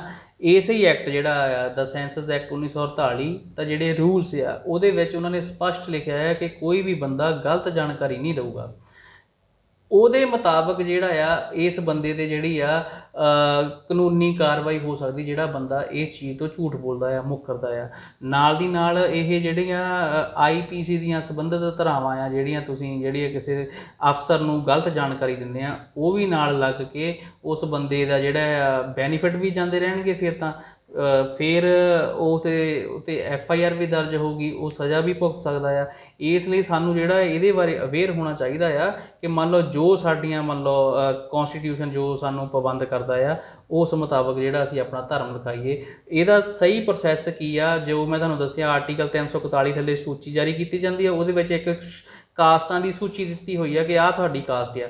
ਤੁਸੀਂ ਜਦੋਂ ਸੈਂਸਸ ਕਰਨ ਆਊਗਾ, ਉਹਦੇ ਕੋਲ ਇੱਕ ਪੰਜਾਬ ਦੀ ਸੂਚੀ ਹੋਊਗੀ ਸ਼ਡਿਊਲ ਕਾਸਟ ਲੋਕਾਂ ਦੀ ਕਿ ਕਿਹੜੀਆਂ ਕਾਸਟਾਂ ਹੈਗੀਆਂ ਆ। ਉਹਨਾਂ ਨੇ ਆ ਕੇ ਤੁਹਾਡੇ ਕੋਲੇ ਪੁੱਛਣਾ ਕਿ ਤੁਹਾਡਾ ਧਰਮ ਕਿਹੜਾ ਹੈ, ਤੁਸੀਂ ਆਪਣਾ ਧਰਮ ਇਹਨਾਂ ਤਿੰਨਾਂ ਚੋਂ ਲਿਖਾਤਾ। ਉਹਨਾਂ ਨੇ ਫਿਰ ਤੁਹਾਨੂੰ ਸੂਚੀ ਦੇਣੀ ਆ ਉਹ ਕਿ ਤੁਹਾਡੀ ਆਹ ਸੂਚੀ ਦੇ ਵਿੱਚੋਂ ਤੁਹਾਡੀ ਜਾਤ ਕਿਹੜੀ ਹੈ। ਅਸੀਂ ਆਪਣੀ ਉਹਦੇ ਚੋਂ ਜਾਤ ਦੱਸਣੀ ਕਿ ਸਾਡੀ ਆਹ ਜਾਤ ਆ, ਫਿਰ ਜਿਹੜਾ ਹੈ ਸ਼ਡਿਊਲ ਕਾਸਟ ਦਾ ਜਿਹੜਾ ਪ੍ਰੋਸੈਸ ਆ ਉਹ ਪੂਰਾ ਹੋਣਾ ਹੈ।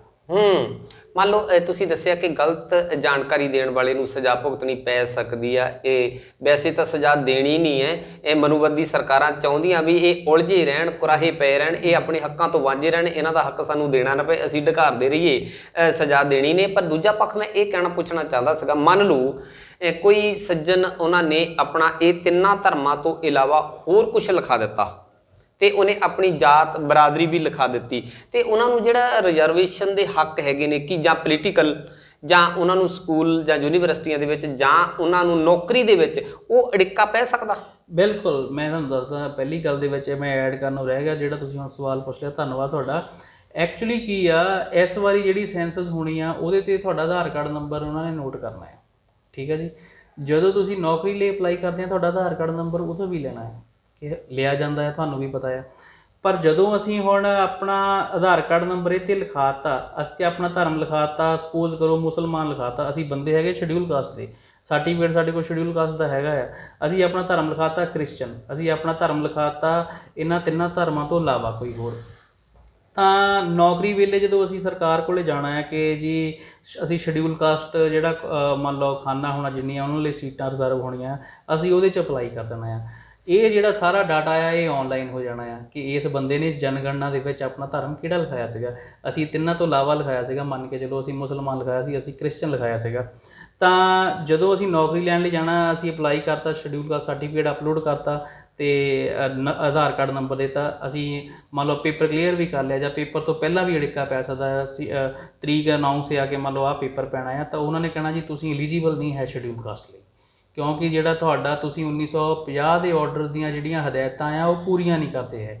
1950 ਦੇ ਆਰਡਰ ਮੁਤਾਬਕ ਤੁਹਾਨੂੰ ਤਿੰਨ ਧਰਮ ਹਿੰਦੂ ਸਿੱਖ ਅਤੇ ਬੁੱਧਿਸਟ ਲਿਖਾਉਣਾ ਚਾਹੀਦਾ ਸੀਗਾ, ਪਰ ਤੁਸੀਂ ਜਿਹੜਾ ਆ ਆਪਣਾ ਧਰਮ ਹੋਰ ਲਿਖਿਆ। ਤੁਸੀਂ ਜਿਹੜੀ ਆ ਉਸ ਟਾਈਮ ਜਿਹੜੀ ਜਾਣਕਾਰੀ ਦਿੱਤੀ ਸੀ ਅਸੀਂ ਉਹਨੂੰ ਦਰੁਸਤ ਮੰਨਦੇ ਹਾਂ, ਤੁਸੀਂ ਇਸ ਕੈਟਾਗਰੀ ਦੇ ਬੰਦੇ ਨਹੀਂ ਹੈ, ਤੁਹਾਨੂੰ ਨੌਕਰੀ ਨਹੀਂ ਦਿੱਤੀ ਜਾ ਸਕਦੀ। ਤੁਹਾਨੂੰ ਜਿਹੜੇ ਹੋਰ ਬੈਨੀਫਿਟ ਆ, ਤੁਸੀਂ ਪੰਚਾਇਤ ਦਾ ਇਲੈਕਸ਼ਨ ਲੜਨਾ, ਤੁਸੀਂ ਬਲਾਕ ਸੰਮਤੀ, ਜ਼ਿਲ੍ਹਾ ਪਰਿਸ਼ਦ, ਕੌਂਸਲਰ, MP ਦਾ ਇਲੈਕਸ਼ਨ ਲੜਨਾ ਆ, ਉਹ ਜਿਹੜਾ ਆ ਤੁਸੀਂ ਉਹ ਤੋਂ ਜਿਹੜਾ ਤੁਹਾਨੂੰ ਵਾਂਝਿਆ ਕੀਤਾ ਜਾ ਸਕਦਾ ਹੈ। ਮੈਂ ਥੋੜ੍ਹੇ ਦਿਨ ਪਹਿਲਾਂ ਮੈਂ ਤੁਹਾਨੂੰ ਸਰੋਤਿਆਂ ਨੂੰ ਦੱਸ ਦੇਵਾਂ, ਅਸੀਂ ਆਪਣੇ Punjab and Haryana high court ਦੇ ਵਿੱਚ ਰਿਟ ਪਾਈ ਸੀ ਇਹਦੇ ਬਾਬਤ। ਪੰਜਾਬ ਦੇ ਵਿੱਚ ਜਿਹੜੇ ਆ ਸਰਕਾਰ ਦੀ ਇਹਦੇ ਵਿੱਚ ਨਾਕਾਮੀ ਕਹਿ ਸਕਦੇ, ਉਹਨਾਂ ਨੇ ਗਲਤ ਪਰਫੋਰਮਾ ਸੁਵਿਧਾ ਸੈਂਟਰਾਂ 'ਚ ਦੇ ਦਿੱਤਾ। ਉਹਦੇ ਨਾਲ ਕੀ ਹੋਇਆ, ਸਾਰੇ ਧਰਮਾਂ ਦੇ ਵਿੱਚ ਤੁਸੀਂ ਸ਼ਡਿਊਲ ਕਾਸਟ ਸਰਟੀਫਿਕੇਟ ਬਣਾ ਸਕਦੇ। ਅਸੀਂ ਇਸੇ ਚੀਜ਼ ਨੂੰ ਧਿਆਨ 'ਚ ਰੱਖ ਕੇ ਕਿ ਜਿਹੜੇ ਇਸ ਵਰਗ ਦੇ ਬੱਚੇ ਜਿਨ੍ਹਾਂ ਨੇ ਅਪਲਾਈ ਕਰਨਾ ਨੌਕਰੀਆਂ ਦੇ ਵਿੱਚ, ਜਿਨ੍ਹਾਂ ਨੇ ਕਾਲਜਾਂ ਯੂਨੀਵਰਸਿਟੀਆਂ ਦੇ ਵਿੱਚ ਮੰਨ ਲਓ ਐਡਮਿਸ਼ਨਾਂ ਲੈਣੀਆਂ ਆ, ਉਹਨਾਂ ਦਾ ਨੁਕਸਾਨ ਨਾ ਹੋਵੇ। ਅਸੀਂ ਪਰਫੋਰਮੇ ਨੂੰ ਚੇਂਜ ਕਰਾਉਣ ਲਈ ਉਹਨੂੰ ਪ੍ਰੋਪਰ ਤਰੀਕੇ ਦੇ ਨਾਲ ਸ਼ੁਰੂ ਤੋਂ ਲੈ ਕੇ ਐਂਡ ਤੱਕ ਉਹਨੂੰ ਨਿਬੇੜਿਆ, ਅਤੇ ਆਪਣੇ ਮਾਨਯੋਗ Punjab and Haryana high court ਨੇ 20 ਸਤੰਬਰ ਨੂੰ ਇਹਦਾ ਆਰਡਰ ਜਿਹੜਾ ਆ ਜਾਰੀ ਕੀਤਾ ਸੀਗਾ। ਰਿਟ ਨੰਬਰ 161 ਆ PIL 2021, ਉਹਦੇ ਵਿੱਚ ਉਹਨਾਂ ਨੇ ਲਿਖਿਆ ਕਿ ਜਿਹੜੇ ਸ਼ਡਿਊਲ ਕਾਸਟ ਦੇ ਲੋਕ ਆ ਤਿੰਨਾਂ ਧਰਮਾਂ 'ਚ ਹੋ ਸਕਦੇ। ਇਸ ਲਈ ਜੇ ਅਸੀਂ ਨੌਕਰੀਆਂ ਲੈਣੀਆਂ ਚਾਹੁੰਦੇ ਹਾਂ, ਜੇ ਅਸੀਂ ਸਕੂਲਾਂ ਦੇ ਵਿੱਚ ਐਡਮਿਸ਼ਨ ਲੈਣੀ ਚਾਹੁੰਦੇ ਹਾਂ ਸ਼ਡਿਊਲ ਕਾਸਟ ਦੇ ਮੈਂਬਰ ਹੋਣ ਦੇ ਤੌਰ 'ਤੇ, ਤਾਂ ਸਾਨੂੰ ਜਿਹੜਾ ਇਹ ਤਿੰਨਾਂ ਧਰਮਾਂ ਵਾਲਾ ਜਿਹੜਾ ਆ ਇਹ ਜਿਹੜਾ ਕ੍ਰਾਈਟੇਰੀਆ ਸਰਕਾਰ ਨੇ ਬਣਾਇਆ ਆ, ਸਾਨੂੰ ਉਹਦੇ ਮੁਤਾਬਕ ਹੀ ਜਨਗਣਨਾ ਦੇ ਵਿੱਚ ਲਿਖਾਉਣਾ ਚਾਹੀਦਾ ਆ। ਜੇ ਅਸੀਂ ਗਲਤ ਜਾਣਕਾਰੀ ਦਿੰਦੇ, ਚਲੋ ਭਾਗੀਦਾਰ ਤਾਂ ਹੈਗੇ ਆ, ਪਰ ਤੁਹਾਨੂੰ ਆਪ ਵੀ ਪ੍ਰੋਬਲਮਾਂ ਫੇਸ ਕਰਨੀਆਂ ਪੈ ਸਕਦੀਆਂ ਨੌਕਰੀਆਂ ਦੇ ਵਿੱਚ, ਤਾਂ ਵਿਦਿਅਕ ਜਿਹੜੇ ਸੰਸਥਾਨ ਆ। ਬਿਲਕੁਲ ਜੀ, ਇਹ ਤੁਹਾਨੂੰ ਗਲਤ ਜਾਣਕਾਰੀ ਦੇਣ ਦੇ ਨਾਲ ਜਿੱਥੇ ਕਾਨੂੰਨ ਪ੍ਰਕਿਰਿਆ ਦੇ ਵਿੱਚ ਉਲਝਣਾ ਪੈ ਸਕਦਾ, ਉੱਥੇ ਹੀ ਅਸੀਂ ਸਾਡਾ ਸਮਾਜ ਜਿਹੜਾ ਆ ਉਹ ਆਪਣੇ ਹੱਕਾਂ ਤੋਂ ਵੀ ਵਾਂਝਾ ਹੋ ਸਕਦਾ, ਜਿਵੇਂ ਪਹਿਲਾਂ ਹੋਇਆ ਵੀ ਹੋ ਸਕਦਾ। ਵਕੀਲ ਸਾਹਿਬ, ਬਹੁਤ ਵਾਰ ਅਸੀਂ ਦੇਖਿਆ ਕਿ ਜਿਹੜੇ ਹੁਣ ਆਉਣ ਵਾਲੇ ਸਮੇਂ ਦੇ ਵਿੱਚ ਜਿਵੇਂ ਡਿਜੀਟਲ ਹੋ ਰਿਹਾ, ਹੁਣ ਤੋਂ ਪਹਿਲਾਂ ਜਿਹੜੇ ਬਹੁਤ ਸਾਰਿਆਂ ਨੇ ਇਸ ਧਰਮਾਂ ਤੋਂ ਇਲਾਵਾ ਅਦਰ ਲਿਖਾ ਕੇ ਉਹਨਾਂ ਨੇ ਆਪਣੇ ਮਨ ਦੀ ਇੱਛਾ ਵੀ ਪੂਰੀ ਕਰ ਲਈ ਹੈ, ਪਰ ਦੂਜੇ ਪਾਸੇ ਉਹ SC ਸਰਟੀਫਿਕੇਟ ਲਗਾ ਕੇ ਉਹ ਇਹ SC ਹੋਣ ਦਾ ਲਾਹਾ ਵੀ ਲੈ ਰਹੇ ਨੇ, ਉਹ ਰਾਜਨੀਤਿਕ ਵੀ ਲੈ ਰਹੇ ਨੇ, ਸਕੂਲਾਂ ਕਾਲਜ ਯੂਨੀਵਰਸਿਟੀਆਂ ਦੇ ਵਿੱਚ ਵੀ ਲੈ ਰਹੇ ਨੇ, ਅਤੇ ਉਹ ਨੌਕਰੀਆਂ ਦੇ ਵਿੱਚ ਵੀ ਲੈ ਰਹੇ ਨੇ। ਇਹ ਡਿਜੀਟਲ ਹੋਣ ਦੇ ਨਾਲ ਆਉਣ ਵਾਲੇ ਸਮੇਂ ਦੇ ਵਿੱਚ ਬਾਕੀ ਤੁਹਾਡੇ ਕਹਿਣ ਦੇ ਮੁਤਾਬਕ ਸਮੱਸਿਆ ਆ ਸਕਦੀ ਹੈ। ਜਿਵੇਂ ਤੁਸੀਂ ਗੱਲ ਕੀਤੀ ਹੈ ਕਿ ਹੁਣ ਤੱਕ ਸਾਡੇ 37 ਵਿਧਾਇਕ ਹੋਣੇ ਚਾਹੀਦੇ ਸੀ ਸਾਡੀ ਜਨਗਣਨਾ, ਸਾਡੀ ਗਿਣਤੀ ਦੇ ਮੁਤਾਬਕ, ਖਾਸ ਕਰਕੇ ਪੰਜਾਬ ਦੇ ਵਿੱਚ ਜਿਹੜੇ ਆ। ਇਦਾਂ ਦੀ ਗੱਲ ਨਹੀਂ ਸਾਹਮਣੇ ਆ ਰਹੀ ਕਿ ਜਿਹੜੇ 34 ਵਿਧਾਇਕ ਇਸ ਵੇਲੇ ਮੌਜੂਦਾ ਹੈਗੇ ਨੇ ਉਹ ਇਦਾਂ ਦੀ ਆਵਾਜ਼ ਨਹੀਂ ਚੱਕਦੇ। ਕਦੀ ਵਿਧਾਨ ਸਭਾ ਦੇ ਵਿੱਚ ਸੁਣਿਆ ਹੋਵੇ ਭਾਈ ਸਾਡੇ ਜਿਹੜੇ ਤਿੰਨ ਸਾਡੇ ਭਰਾ, ਜਿਹੜੇ ਸਾਡੇ ਦਲਿਤ ਭਰਾ, ਜਿਹੜੇ ਐਸਸੀ ਭਰਾ ਖਾਸ ਕਰਕੇ ਜੇ ਗੱਲ ਕਰੀਏ ਵੀ ਉਹ ਹੋਰ ਵਧੇ ਕਿਉਂ ਨਹੀਂ ਆ ਇਸ ਇਲੈਕਸ਼ਨ ਦੇ ਵਿੱਚ। ਹੁਣ 2022 ਦੀ ਇਲੈਕਸ਼ਨ ਬਿਲਕੁਲ ਨੇੜੇ, 6 ਮਹੀਨੇ ਬਾਕੀ ਰਹਿੰਦੇ ਨੇ ਕਰੀਬ, ਤੇ ਹੁਣ ਵੀ ਇਹ ਜਿਹੜੇ ਸਾਡੇ ਵਿਧਾਇਕ ਹੈਗੇ ਨੇ ਇਹਨਾਂ ਨੂੰ ਸਾਡੇ ਰਹਿਬਰਾਂ ਨੇ ਜਾਂ ਬਾਬਾ ਸਾਹਿਬ ਭੀਮ ਰਾਓ ਡਾਕਟਰ ਅੰਬੇਡਕਰ ਜੀ ਜਿਹੜੇ ਕਾਨੂੰਨੀ ਸੰਵਿਧਾਨਕ ਹੱਕ ਜਿਹੜੇ ਦਿੱਤੇ ਨੇ ਪੋਲੀਟੀਕਲ, ਉਹ ਇਸੇ ਕਰਕੇ ਦਿੱਤੇ ਸੀਗੇ ਵੀ ਸਾਡੇ ਸਮਾਜ ਦੇ ਹੱਕਾਂ ਦੀ ਰਾਖੀ ਰੱਖਣ। ਉਹ ਆਪਣੇ ਨਾਲ ਹੋਰ ਤਿੰਨ ਬਾਹਾਂ ਜੋੜਨ ਦੇ ਲਈ ਉਹਨਾਂ ਨੇ ਕਦੀ ਆਵਾਜ਼ ਸੁਣੀ ਨਹੀਂ ਉਹਨਾਂ ਦੀ ਵੀ ਸਾਡੇ ਤਿੰਨ ਵਿਧਾਇਕ ਹੋਰ ਹੋਣੇ ਚਾਹੀਦੇ, ਤਿੰਨ ਸਾਡੇ ਕੈਂਡੀਡੇਟ ਹੋਰ ਹੋਣੇ ਚਾਹੀਦੇ ਐਸਸੀ ਕਮਿਊਨਿਟੀ ਦੇ ਵਿੱਚੋਂ। ਉਹਦੇ ਲਈ ਕੀ ਕਹਿਣਾ ਚਾਹੋਗੇ ਤੁਸੀਂ? ਵੈਸੇ ਤਾਂ ਮੈਂ ਦੱਸ ਦੇਵਾਂ ਜਿਹੜੇ ਪੰਜਾਬ ਦੇ ਵਿਧਾਇਕ ਜਿਹੜੇ ਹੈਗੇ ਆ 34, ਜੇ ਉਹ ਕਹਿਣ ਵੀ ਇੱਥੇ ਵਿਧਾਨ ਸਭਾ ਦੇ ਵਿੱਚ ਰੌਲਾ ਵੀ ਪਾਉਣ ਤਾਂ ਇਹ ਜਿਹੜਾ ਇਹ ਸਬਜੈਕਟ ਆ ਇਹ ਹੈਗਾ ਕੇਂਦਰ ਸਰਕਾਰ ਦਾ। ਕੇਂਦਰ ਸਰਕਾਰ ਨੇ ਅਮੈਂਡਮੈਂਟ ਕਰਨੀ ਆ, ਜਿੱਦਾਂ ਉਹਨਾਂ ਨੇ 42ਵੀਂ ਸੋਧ ਲੈ ਕੇ ਆਂਦੀ ਸੀਗੀ, ਉਹਦੇ ਵਿੱਚ ਸੋਧ ਕਰਨ ਕਿ 2011 ਦੀ ਜਨਗਣਨਾ ਦੇ ਮੁਤਾਬਕ ਅਸੀਂ ਇਹ ਕਰਨੀ ਆ ਅਤੇ ਹਰੇਕ 10 ਸਾਲ ਬਾਅਦ ਰਿਵਿਊ ਕਰਨੀ ਆ ਜਿਹੜੀ ਰਿਜ਼ਰਵੇਸ਼ਨ ਆ ਪੋਲੀਟੀਕਲ, ਤਾਂ ਉਹ ਕਰ ਸਕਦੇ ਆ। ਪਰ ਜਿਹੜੀ ਪੰਜਾਬ ਦੇ ਪੰਚਾਂ, ਸਰਪੰਚਾਂ ਦੀ, ਕੌਂਸਲਰਾਂ ਦੀ, ਵਿਧਾਨ ਸਭਾ ਆਪਣੇ ਬਲਾਕ ਸੰਮਤੀ ਦੇ ਮੈਂਬਰਾਂ ਦੀ ਜਾਂ ਚੇਅਰਮੈਨਾਂ ਦੀ, ਜ਼ਿਲ੍ਹਾ ਪ੍ਰੀਸ਼ਦ ਦੇ ਮੈਂਬਰਾਂ ਚੇਅਰਮੈਨਾਂ ਦੀ, ਇਹ ਪੰਜਾਬ ਸਰਕਾਰ ਹੱਥ ਆ। ਜੇ ਇਹ ਉੱਪਰ ਵਾਲੀ ਆਪਣੀ ਨਹੀਂ ਕਰਵਾ ਸਕਦੇ, ਘੱਟੋ ਘੱਟ ਜਿਹੜੇ ਆਪਣੇ ਸਮਾਜ ਦੇ ਲੋਕਾਂ ਦੀ ਥੱਲੇ ਬਣਦੀ ਆ ਜਿਹੜੀ ਅਹੁਦੇਦਾਰੀਆਂ ਉਹਨਾਂ ਨੂੰ ਮਿਲਣੀਆਂ ਚਾਹੀਦੀਆਂ ਉਹਨਾਂ ਦੀ ਗਿਣਤੀ ਮੁਤਾਬਕ, ਉਹ ਤਾਂ ਉਹਨਾਂ ਲਈ ਤਾਂ ਇਹ ਵਿਧਾਨ ਸਭਾ ਦੇ ਵਿੱਚ ਹੱਕ ਦੀ ਆਪਣੇ ਦੀ ਆਵਾਜ਼ ਚੱਕੇ ਸਕਦੇ ਆ। ਚਲੋ ਉੱਥੇ ਵਾਲੀ ਜਿਹੜੀ ਆ ਮੈਂ ਤਾਂ ਸਮਝਦਾ ਇਹਦੇ ਲਈ ਸਾਡਾ ਜਿਹੜਾ ਆ ਸਮਾਜ ਦੇ ਪੜ੍ਹੇ ਲਿਖੇ ਲੋਕ ਵੀ ਜ਼ਿੰਮੇਵਾਰ ਆ। ਸ਼ਡਿਊਲ ਕਾਸਟ ਕਮਿਸ਼ਨ ਦਾ ਜਿਹੜਾ ਚੇਅਰਮੈਨ ਆ ਪੰਜਾਬ ਦੇ, ਉਹ ਜਿਹੜੇ ਨੈਸ਼ਨਲ ਦੇ ਆ ਉਹ ਵੀ, ਕਿਉਂਕਿ ਉਹਨਾਂ ਨੂੰ ਸਾਡੇ ਹਿੱਤ ਸੁਰੱਖਿਅਤ ਕਰਨ ਦੇ ਲਈ ਤਨਖਾਹਾਂ ਮਿਲਦੀਆਂ। ਕੌਨਸਟੀਟਿਊਸ਼ਨਲ ਪੋਸਟ ਆ ਐਸਸੀ ਜਿਹੜਾ ਕਮਿਸ਼ਨ ਦਾ ਜਿਹੜਾ ਚੇਅਰਮੈਨ ਆ, ਉਹਨਾਂ ਨੂੰ ਸਿਰਫ ਬਾਬਾ ਸਾਹਿਬ ਨੇ ਵੀ ਆਪਣੇ ਟਾਈਮ ਦੇ ਵਿੱਚ ਸੋਚਿਆ ਹੋਊਗਾ ਕਿ ਮੇਰੇ ਜਾਣ ਤੋਂ ਬਾਅਦ ਇਹ ਜਿਹੜੇ ਆ ਸਮਾਜ ਦੀ ਰੱਖਿਆ ਕਰਨਗੇ, MLA MP ਕਰਨਗੇ, ਪਰ ਉਹ ਆਪਣੀਆਂ ਜ਼ਿੰਮੇਵਾਰੀਆਂ ਨਿਭਾਉਣ ਦੇ ਵਿੱਚ ਅੱਜ ਤੱਕ ਅਸੀਂ ਦੇਖੀਏ ਤਾਂ ਨਾਕਾਮ ਰਹੇ ਆ। ਤੇ ਦੇਸ਼ ਦੀ ਆਜ਼ਾਦੀ ਤੋਂ ਲੈ ਕੇ ਅੱਜ ਤੱਕ ਦਾ ਦੇਖ ਲਓ ਸਮਾਂ ਕਿੰਨਾ ਹੋ ਗਿਆ।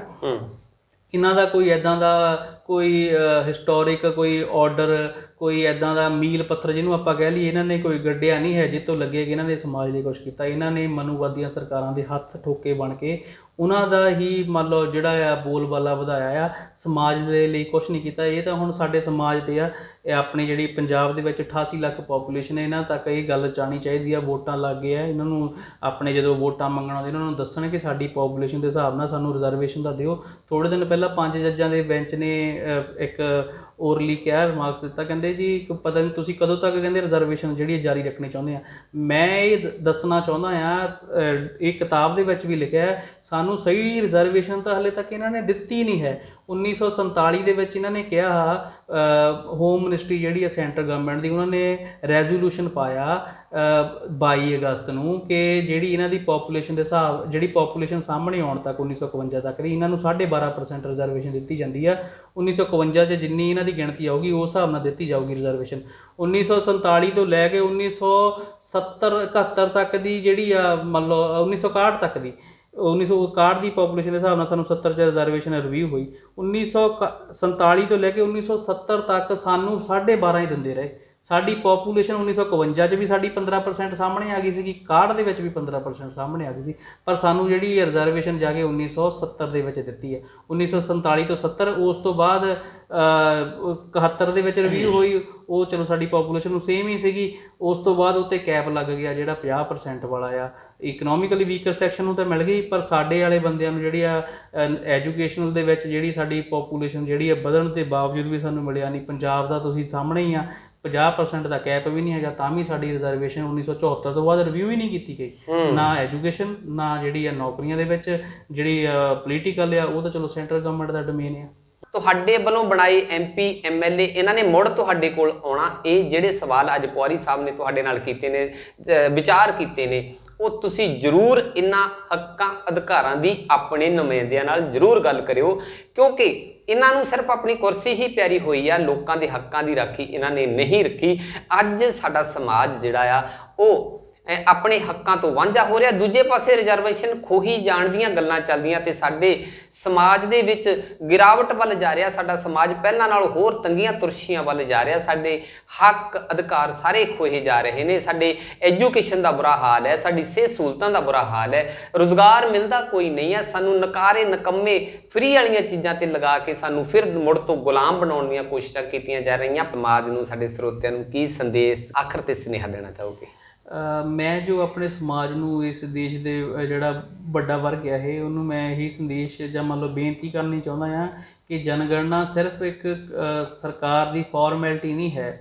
ਇਹ ਸ਼ਡਿਊਲ ਕਾਸਟਾਂ ਦੇ ਲਈ, ਸ਼ਡਿਊਲ ਟਰਾਈਬਸ ਦੇ ਲਈ, OBC ਵਰਗ ਦੇ ਲਈ ਇਹ ਜਿਹੜੀ ਆ ਮੰਨ ਲਓ ਉਹਨਾਂ ਦੀ ਹੋਂਦ ਜਾਣਨ ਦੇ ਲਈ, ਉਹਨਾਂ ਦੇ ਅਧਿਕਾਰਾਂ ਦੇ ਲਈ, ਉਹਨਾਂ ਦੀ ਉੱਨਤੀ ਦੇ ਸਾਧਨ ਦੇ ਲਈ ਇੱਕ ਮਹੱਤਵਪੂਰਨ ਪ੍ਰੋਸੈਸ ਆ ਸਰਕਾਰ ਦਾ ਜਿਹੜਾ ਸਲੋਗਨ ਹੈ ਇਹਦੇ ਬਾਰੇ ਉਹ ਵੀ ਇਹ ਹੈ, ਸਾਡੀ ਜਨਗਣਨਾ ਸਾਡਾ ਭਵਿੱਖ। ਅਸੀਂ ਇਹ ਤੋਂ ਅੰਦਾਜ਼ਾ ਲਗਾ ਸਕਦੇ ਹਾਂ ਕਿ ਸਾਡਾ ਭਵਿੱਖ ਜਨਗਣਨਾ ਦੇ ਉੱਤੇ ਨਿਰਭਰ ਕਰਦਾ ਆ। ਸਾਡੀ ਰਿਜ਼ਰਵੇਸ਼ਨ ਆ ਜਿਹੜੀ ਸਾਡੀ ਪੰਚਾਂ ਤੋਂ ਲੈ ਕੇ ਮੈਂਬਰ ਪਾਰਲੀਮੈਂਟ ਤੱਕ, ਉਹ ਇਹਦੇ 'ਤੇ ਡਿਪੈਂਡੈਂਟ ਹੈ। ਨੌਕਰੀਆਂ ਦੇ ਵਿੱਚ ਰਿਜ਼ਰਵੇਸ਼ਨ, ਸਿੱਖਿਆ ਸੰਸਥਾਵਾਂ ਦੀ ਜਿਹੜੀ ਰਿਜ਼ਰਵੇਸ਼ਨ ਹੈ ਇਹ 'ਤੇ ਸਾਡੀ ਜਿਹੜੀ ਆਧਾਰਿਤ ਆ। ਇਸ ਲਈ ਸਾਨੂੰ ਇਹਨੂੰ ਕੋਈ ਛੋਟੀ ਚੀਜ਼ ਦੇ ਤੌਰ 'ਤੇ ਨਹੀਂ ਲੈਣਾ ਚਾਹੀਦਾ। ਇਹਦੀ ਸੰਜੀਦਗੀ ਨੂੰ ਸਮਝਦੇ ਹੋਏ ਇਹਦੇ ਵਿੱਚ ਜਿਹੜਾ ਹੈ ਸਾਨੂੰ ਸਹੀ ਚੋਣ ਕਰਨੀ ਚਾਹੀਦੀ ਆ ਧਰਮ ਦੀ, ਆਪਣੇ ਵਰਗ ਦੀ, ਅਤੇ ਤੁਹਾਡੇ ਇੱਕ ਗਲਤ ਕਦਮ ਜਿਹੜਾ ਸਮਾਜ ਦਾ ਨੁਕਸਾਨ ਕਰ ਸਕਦਾ, ਤੁਹਾਡਾ ਸਹੀ ਕਦਮ ਜਿਹੜਾ ਸਮਾਜ ਨੂੰ ਉੱਪਰ ਲੈ ਕੇ ਜਾ ਸਕਦਾ। ਸਾਰਾ ਦਾਰੋ ਮਦਾਰ ਤੁਹਾਡੇ ਸਮਾਜ ਦਾ ਤੁਹਾਡੇ ਮੋਢਿਆਂ 'ਤੇ ਹੁੰਦਾ ਆ। ਇਸ ਲਈ ਤੁਸੀਂ ਜਿਹੜਾ ਜਨਗਣਨਾ ਦੇ ਵਿੱਚ ਸਹੀ ਜਿਹੜਾ ਹੈ ਆਪਣੀ ਜਿਹੜੀ ਧਰਮ, ਆਪਣਾ ਵਰਗ ਚੁਣੋ। ਅਤੇ ਅੱਗੇ ਮੈਂ ਇਹ ਬੇਨਤੀ ਜਿਹੜੀ ਹੋਰ ਕਰਨੀ ਚਾਹਾਂ, ਜਿਹੜੀ ਜਨਗਣਨਾ ਆ ਉਸ ਟਾਈਮ ਜਦੋਂ ਕੋਈ ਅਫਸਰ ਕਰਨ ਆਉਂਦਾ, ਜੇ ਤੁਹਾਨੂੰ ਇਹਦੇ ਬਾਰੇ ਜਾਣਕਾਰੀ ਨਹੀਂ ਹੈਗੀ, ਕੋਈ ਪੜ੍ਹਿਆ ਲਿਖਿਆ ਤੁਹਾਡੇ ਆਂਢ ਗੁਆਂਢ, ਤੁਹਾਡੇ ਮੁਹੱਲੇ, ਤੁਹਾਡੇ ਟੱਬਰ ਦਾ ਹੈਗਾ ਆ, ਉਹਨੂੰ ਕੋਲ ਜ਼ਰੂਰ ਬਿਠਾਓ। ਕਈ ਵਾਰੀ ਕੀ ਹੁੰਦਾ ਆ, ਅਫਸਰ ਜਿਹੜਾ ਆ ਉਹ ਆਪਣੀ ਮਰਜ਼ੀ ਨਾਲ ਭਰ ਲੈਂਦਾ ਆ ਕੋਈ ਫਾਰਮ ਵਗੈਰਾ, ਅਤੇ ਜਾਂ ਫਿਰ ਕੱਚੀ ਪੈਨਸਲ ਜਿਹੜੀ ਹੁੰਦੀ ਆ, ਆਪਣੇ ਬਲੈਕ ਪੈਨਸਲ ਹੁੰਦੀ ਆ, ਉਹਦੇ ਨਾਲ ਹੀ ਭਰ ਲੈਂਦਾ ਆ। ਉਸ ਤੋਂ ਬਾਅਦ ਜਾ ਕੇ ਉਹਨੂੰ ਅਰੇਜ਼ ਕਰ ਦਿੰਦਾ, ਡਿਲੀਟ ਕਰ ਦਿੰਦਾ ਆ, ਪੈਨ ਨਾਲ ਭਰ ਦਿੰਦਾ। ਉਹਦਾ ਫਿਰ ਸਾਨੂੰ ਨੁਕਸਾਨ ਹੋ ਸਕਦਾ ਆ। ਇਸ ਲਈ ਸਾਨੂੰ ਜਿਹੜਾ ਆ ਜਨਗਣਨਾ ਦੇ ਵਿੱਚ ਇਹ, ਵੈਸੇ ਤਾਂ ਹੁਣ ਜਿਹੜੀ ਡਿਜੀਟਲ ਸੈਂਸਸ ਹੋਣੀ ਉਹਦੇ ਨਾਲ ਤਾਂ ਸ਼ਾਇਦ ਇਹ ਚੀਜ਼ਾਂ ਖਤਮ ਹੋ ਜਾਣ, ਮੌਕੇ 'ਤੇ ਆ ਜਾਣੀਆਂ ਆ। ਪਰ ਜੇ ਕਿਤੇ ਸਰਕਾਰ ਨੇ ਇਹ ਵੀ ਆਪਸ਼ਨ ਰੱਖੀ ਹੈ ਜਿੱਥੇ ਇਹਦੇ ਨਾਲ ਡਿਜੀਟਲ ਨਹੀਂ ਹੋਣੀ, ਉੱਥੇ ਕਾਗਜ਼ੀ ਫਾਰਮ ਭਰ ਕੇ ਹੋਣੀ ਆ, ਉੱਥੇ ਇਹ ਜ਼ਰੂਰ ਧਿਆਨ ਰੱਖੀ ਜਾਵੇ। ਜਿੱਥੇ ਡਿਜੀਟਲ ਹੋਣੀ ਆ ਉੱਥੇ ਵੀ ਅਸੀਂ ਆਪਣਾ ਕੋਈ ਜਿਹੜਾ ਪੜ੍ਹਿਆ ਲਿਖਿਆ ਬੰਦਾ, ਜਿਹੜਾ ਵਿਅਕਤੀ ਆ, ਉਹਨੂੰ ਕੋਲ ਬਿਠਾਈਏ, ਜਿਹੜਾ ਕੋਈ ਅਫਸਰ ਜਿਹੜਾ ਕੋਈ ਸਾਡੇ ਨਾਲ ਚਲਾਕੀ ਕਰਦਾ ਹੈ, ਕੋਸ਼ਿਸ਼ ਕਰਦਾ ਹੈ ਕਿ ਇਹਨਾਂ ਦਾ ਨੁਕਸਾਨ ਕੀਤਾ ਜਾਵੇ, ਉਹ ਤੋਂ ਬਚਿਆ ਜਾ ਸਕੇ। ਬਿਲਕੁਲ ਜੀ, ਇਹ ਆਪਣੇ ਹੱਕਾਂ ਤੋਂ ਜਾਗਰੂਕ ਹੋਣਾ ਬੜਾ ਜ਼ਰੂਰੀ ਹੈ, ਹੱਕਾਂ ਦੀ ਰਾਖੀ ਬੜੀ ਜ਼ਰੂਰੀ, ਹੱਕਾਂ ਨੂੰ ਬਚਾਉਣਾ ਬੜਾ ਜ਼ਰੂਰੀ। ਇਹ ਬੜਾ ਮਹੱਤਵਪੂਰਨ ਸਮਾਂ ਹੈ ਜਿਹੜਾ ਮਰਦਮਸ਼ੁਮਾਰੀ ਵਾਲਾ। ਇੱਥੇ ਜੇ ਅਸੀਂ ਨਲਾਇਕੀ ਕੀਤੀ ਤਾਂ ਆਉਣ ਵਾਲੇ 10 ਸਾਲ ਫਿਰ ਆਪਾਂ ਨੂੰ ਸਮਾਂ ਜਿਹੜਾ ਉਹ ਇਜਾਜ਼ਤ ਨਹੀਂ ਦੇਗਾ। ਜਿਵੇਂ ਭਵਿੱਖ ਹੈ ਇਹ ਜਨਗਣਨਾ, ਸਾਡਾ ਭਵਿੱਖ, ਇੱਥੇ ਸਾਡੀ ਚੋਣ ਹੋਣੀ ਹੈ, ਸਾਡੇ ਹੱਕਾਂ ਦੀ ਰਾਖੀ ਜਿਹੜੀ ਹੈ ਉਹ ਸਾਡੇ ਆਪਣੇ ਹੱਥ ਦੇ ਵਿੱਚ ਹੈ। ਆਓ, ਜਿਵੇਂ ਪੌਰੀ ਸਾਹਿਬ ਉਹਨਾਂ ਨੇ ਬਹੁਤ ਬਰੀਕੀ ਦੇ ਨਾਲ, ਤੱਥਾਂ ਦੇ ਨਾਲ ਇਹ ਗੱਲ ਆਪਣੀ ਕੀਤੀ ਹੈ, ਸਮਝਾਉਣ ਦੀ ਗੱਲ ਕੀਤੀ ਹੈ, ਵਿਚਾਰ ਸਾਂਝੇ ਕੀਤੇ। ਉਮੀਦ ਹੈ ਕਿ ਤੁਸੀਂ ਇਹਨਾਂ ਵਿਚਾਰਾਂ ਦਾ ਲਾਹਾ ਲਓਗੇ। ਬਹੁਤ ਬਹੁਤ ਧੰਨਵਾਦ ਜੀ ਤੁਹਾਡਾ। ਦੇਖਦੇ ਰਹੋ ਕੰਛੀ TV। ਤੁਹਾਡਾ ਵੀ ਬਹੁਤ ਧੰਨਵਾਦ ਜੀ। ਜੈ ਭੀਮ, ਜੈ ਗੁਰਦੇਵ। Thank you. ਜੈ ਭੀਮ, ਜੈ ਭਾਰਤ, ਜੈ ਗੁਰਦੇਵ, ਧੰਨ ਗੁਰਦੇਵ।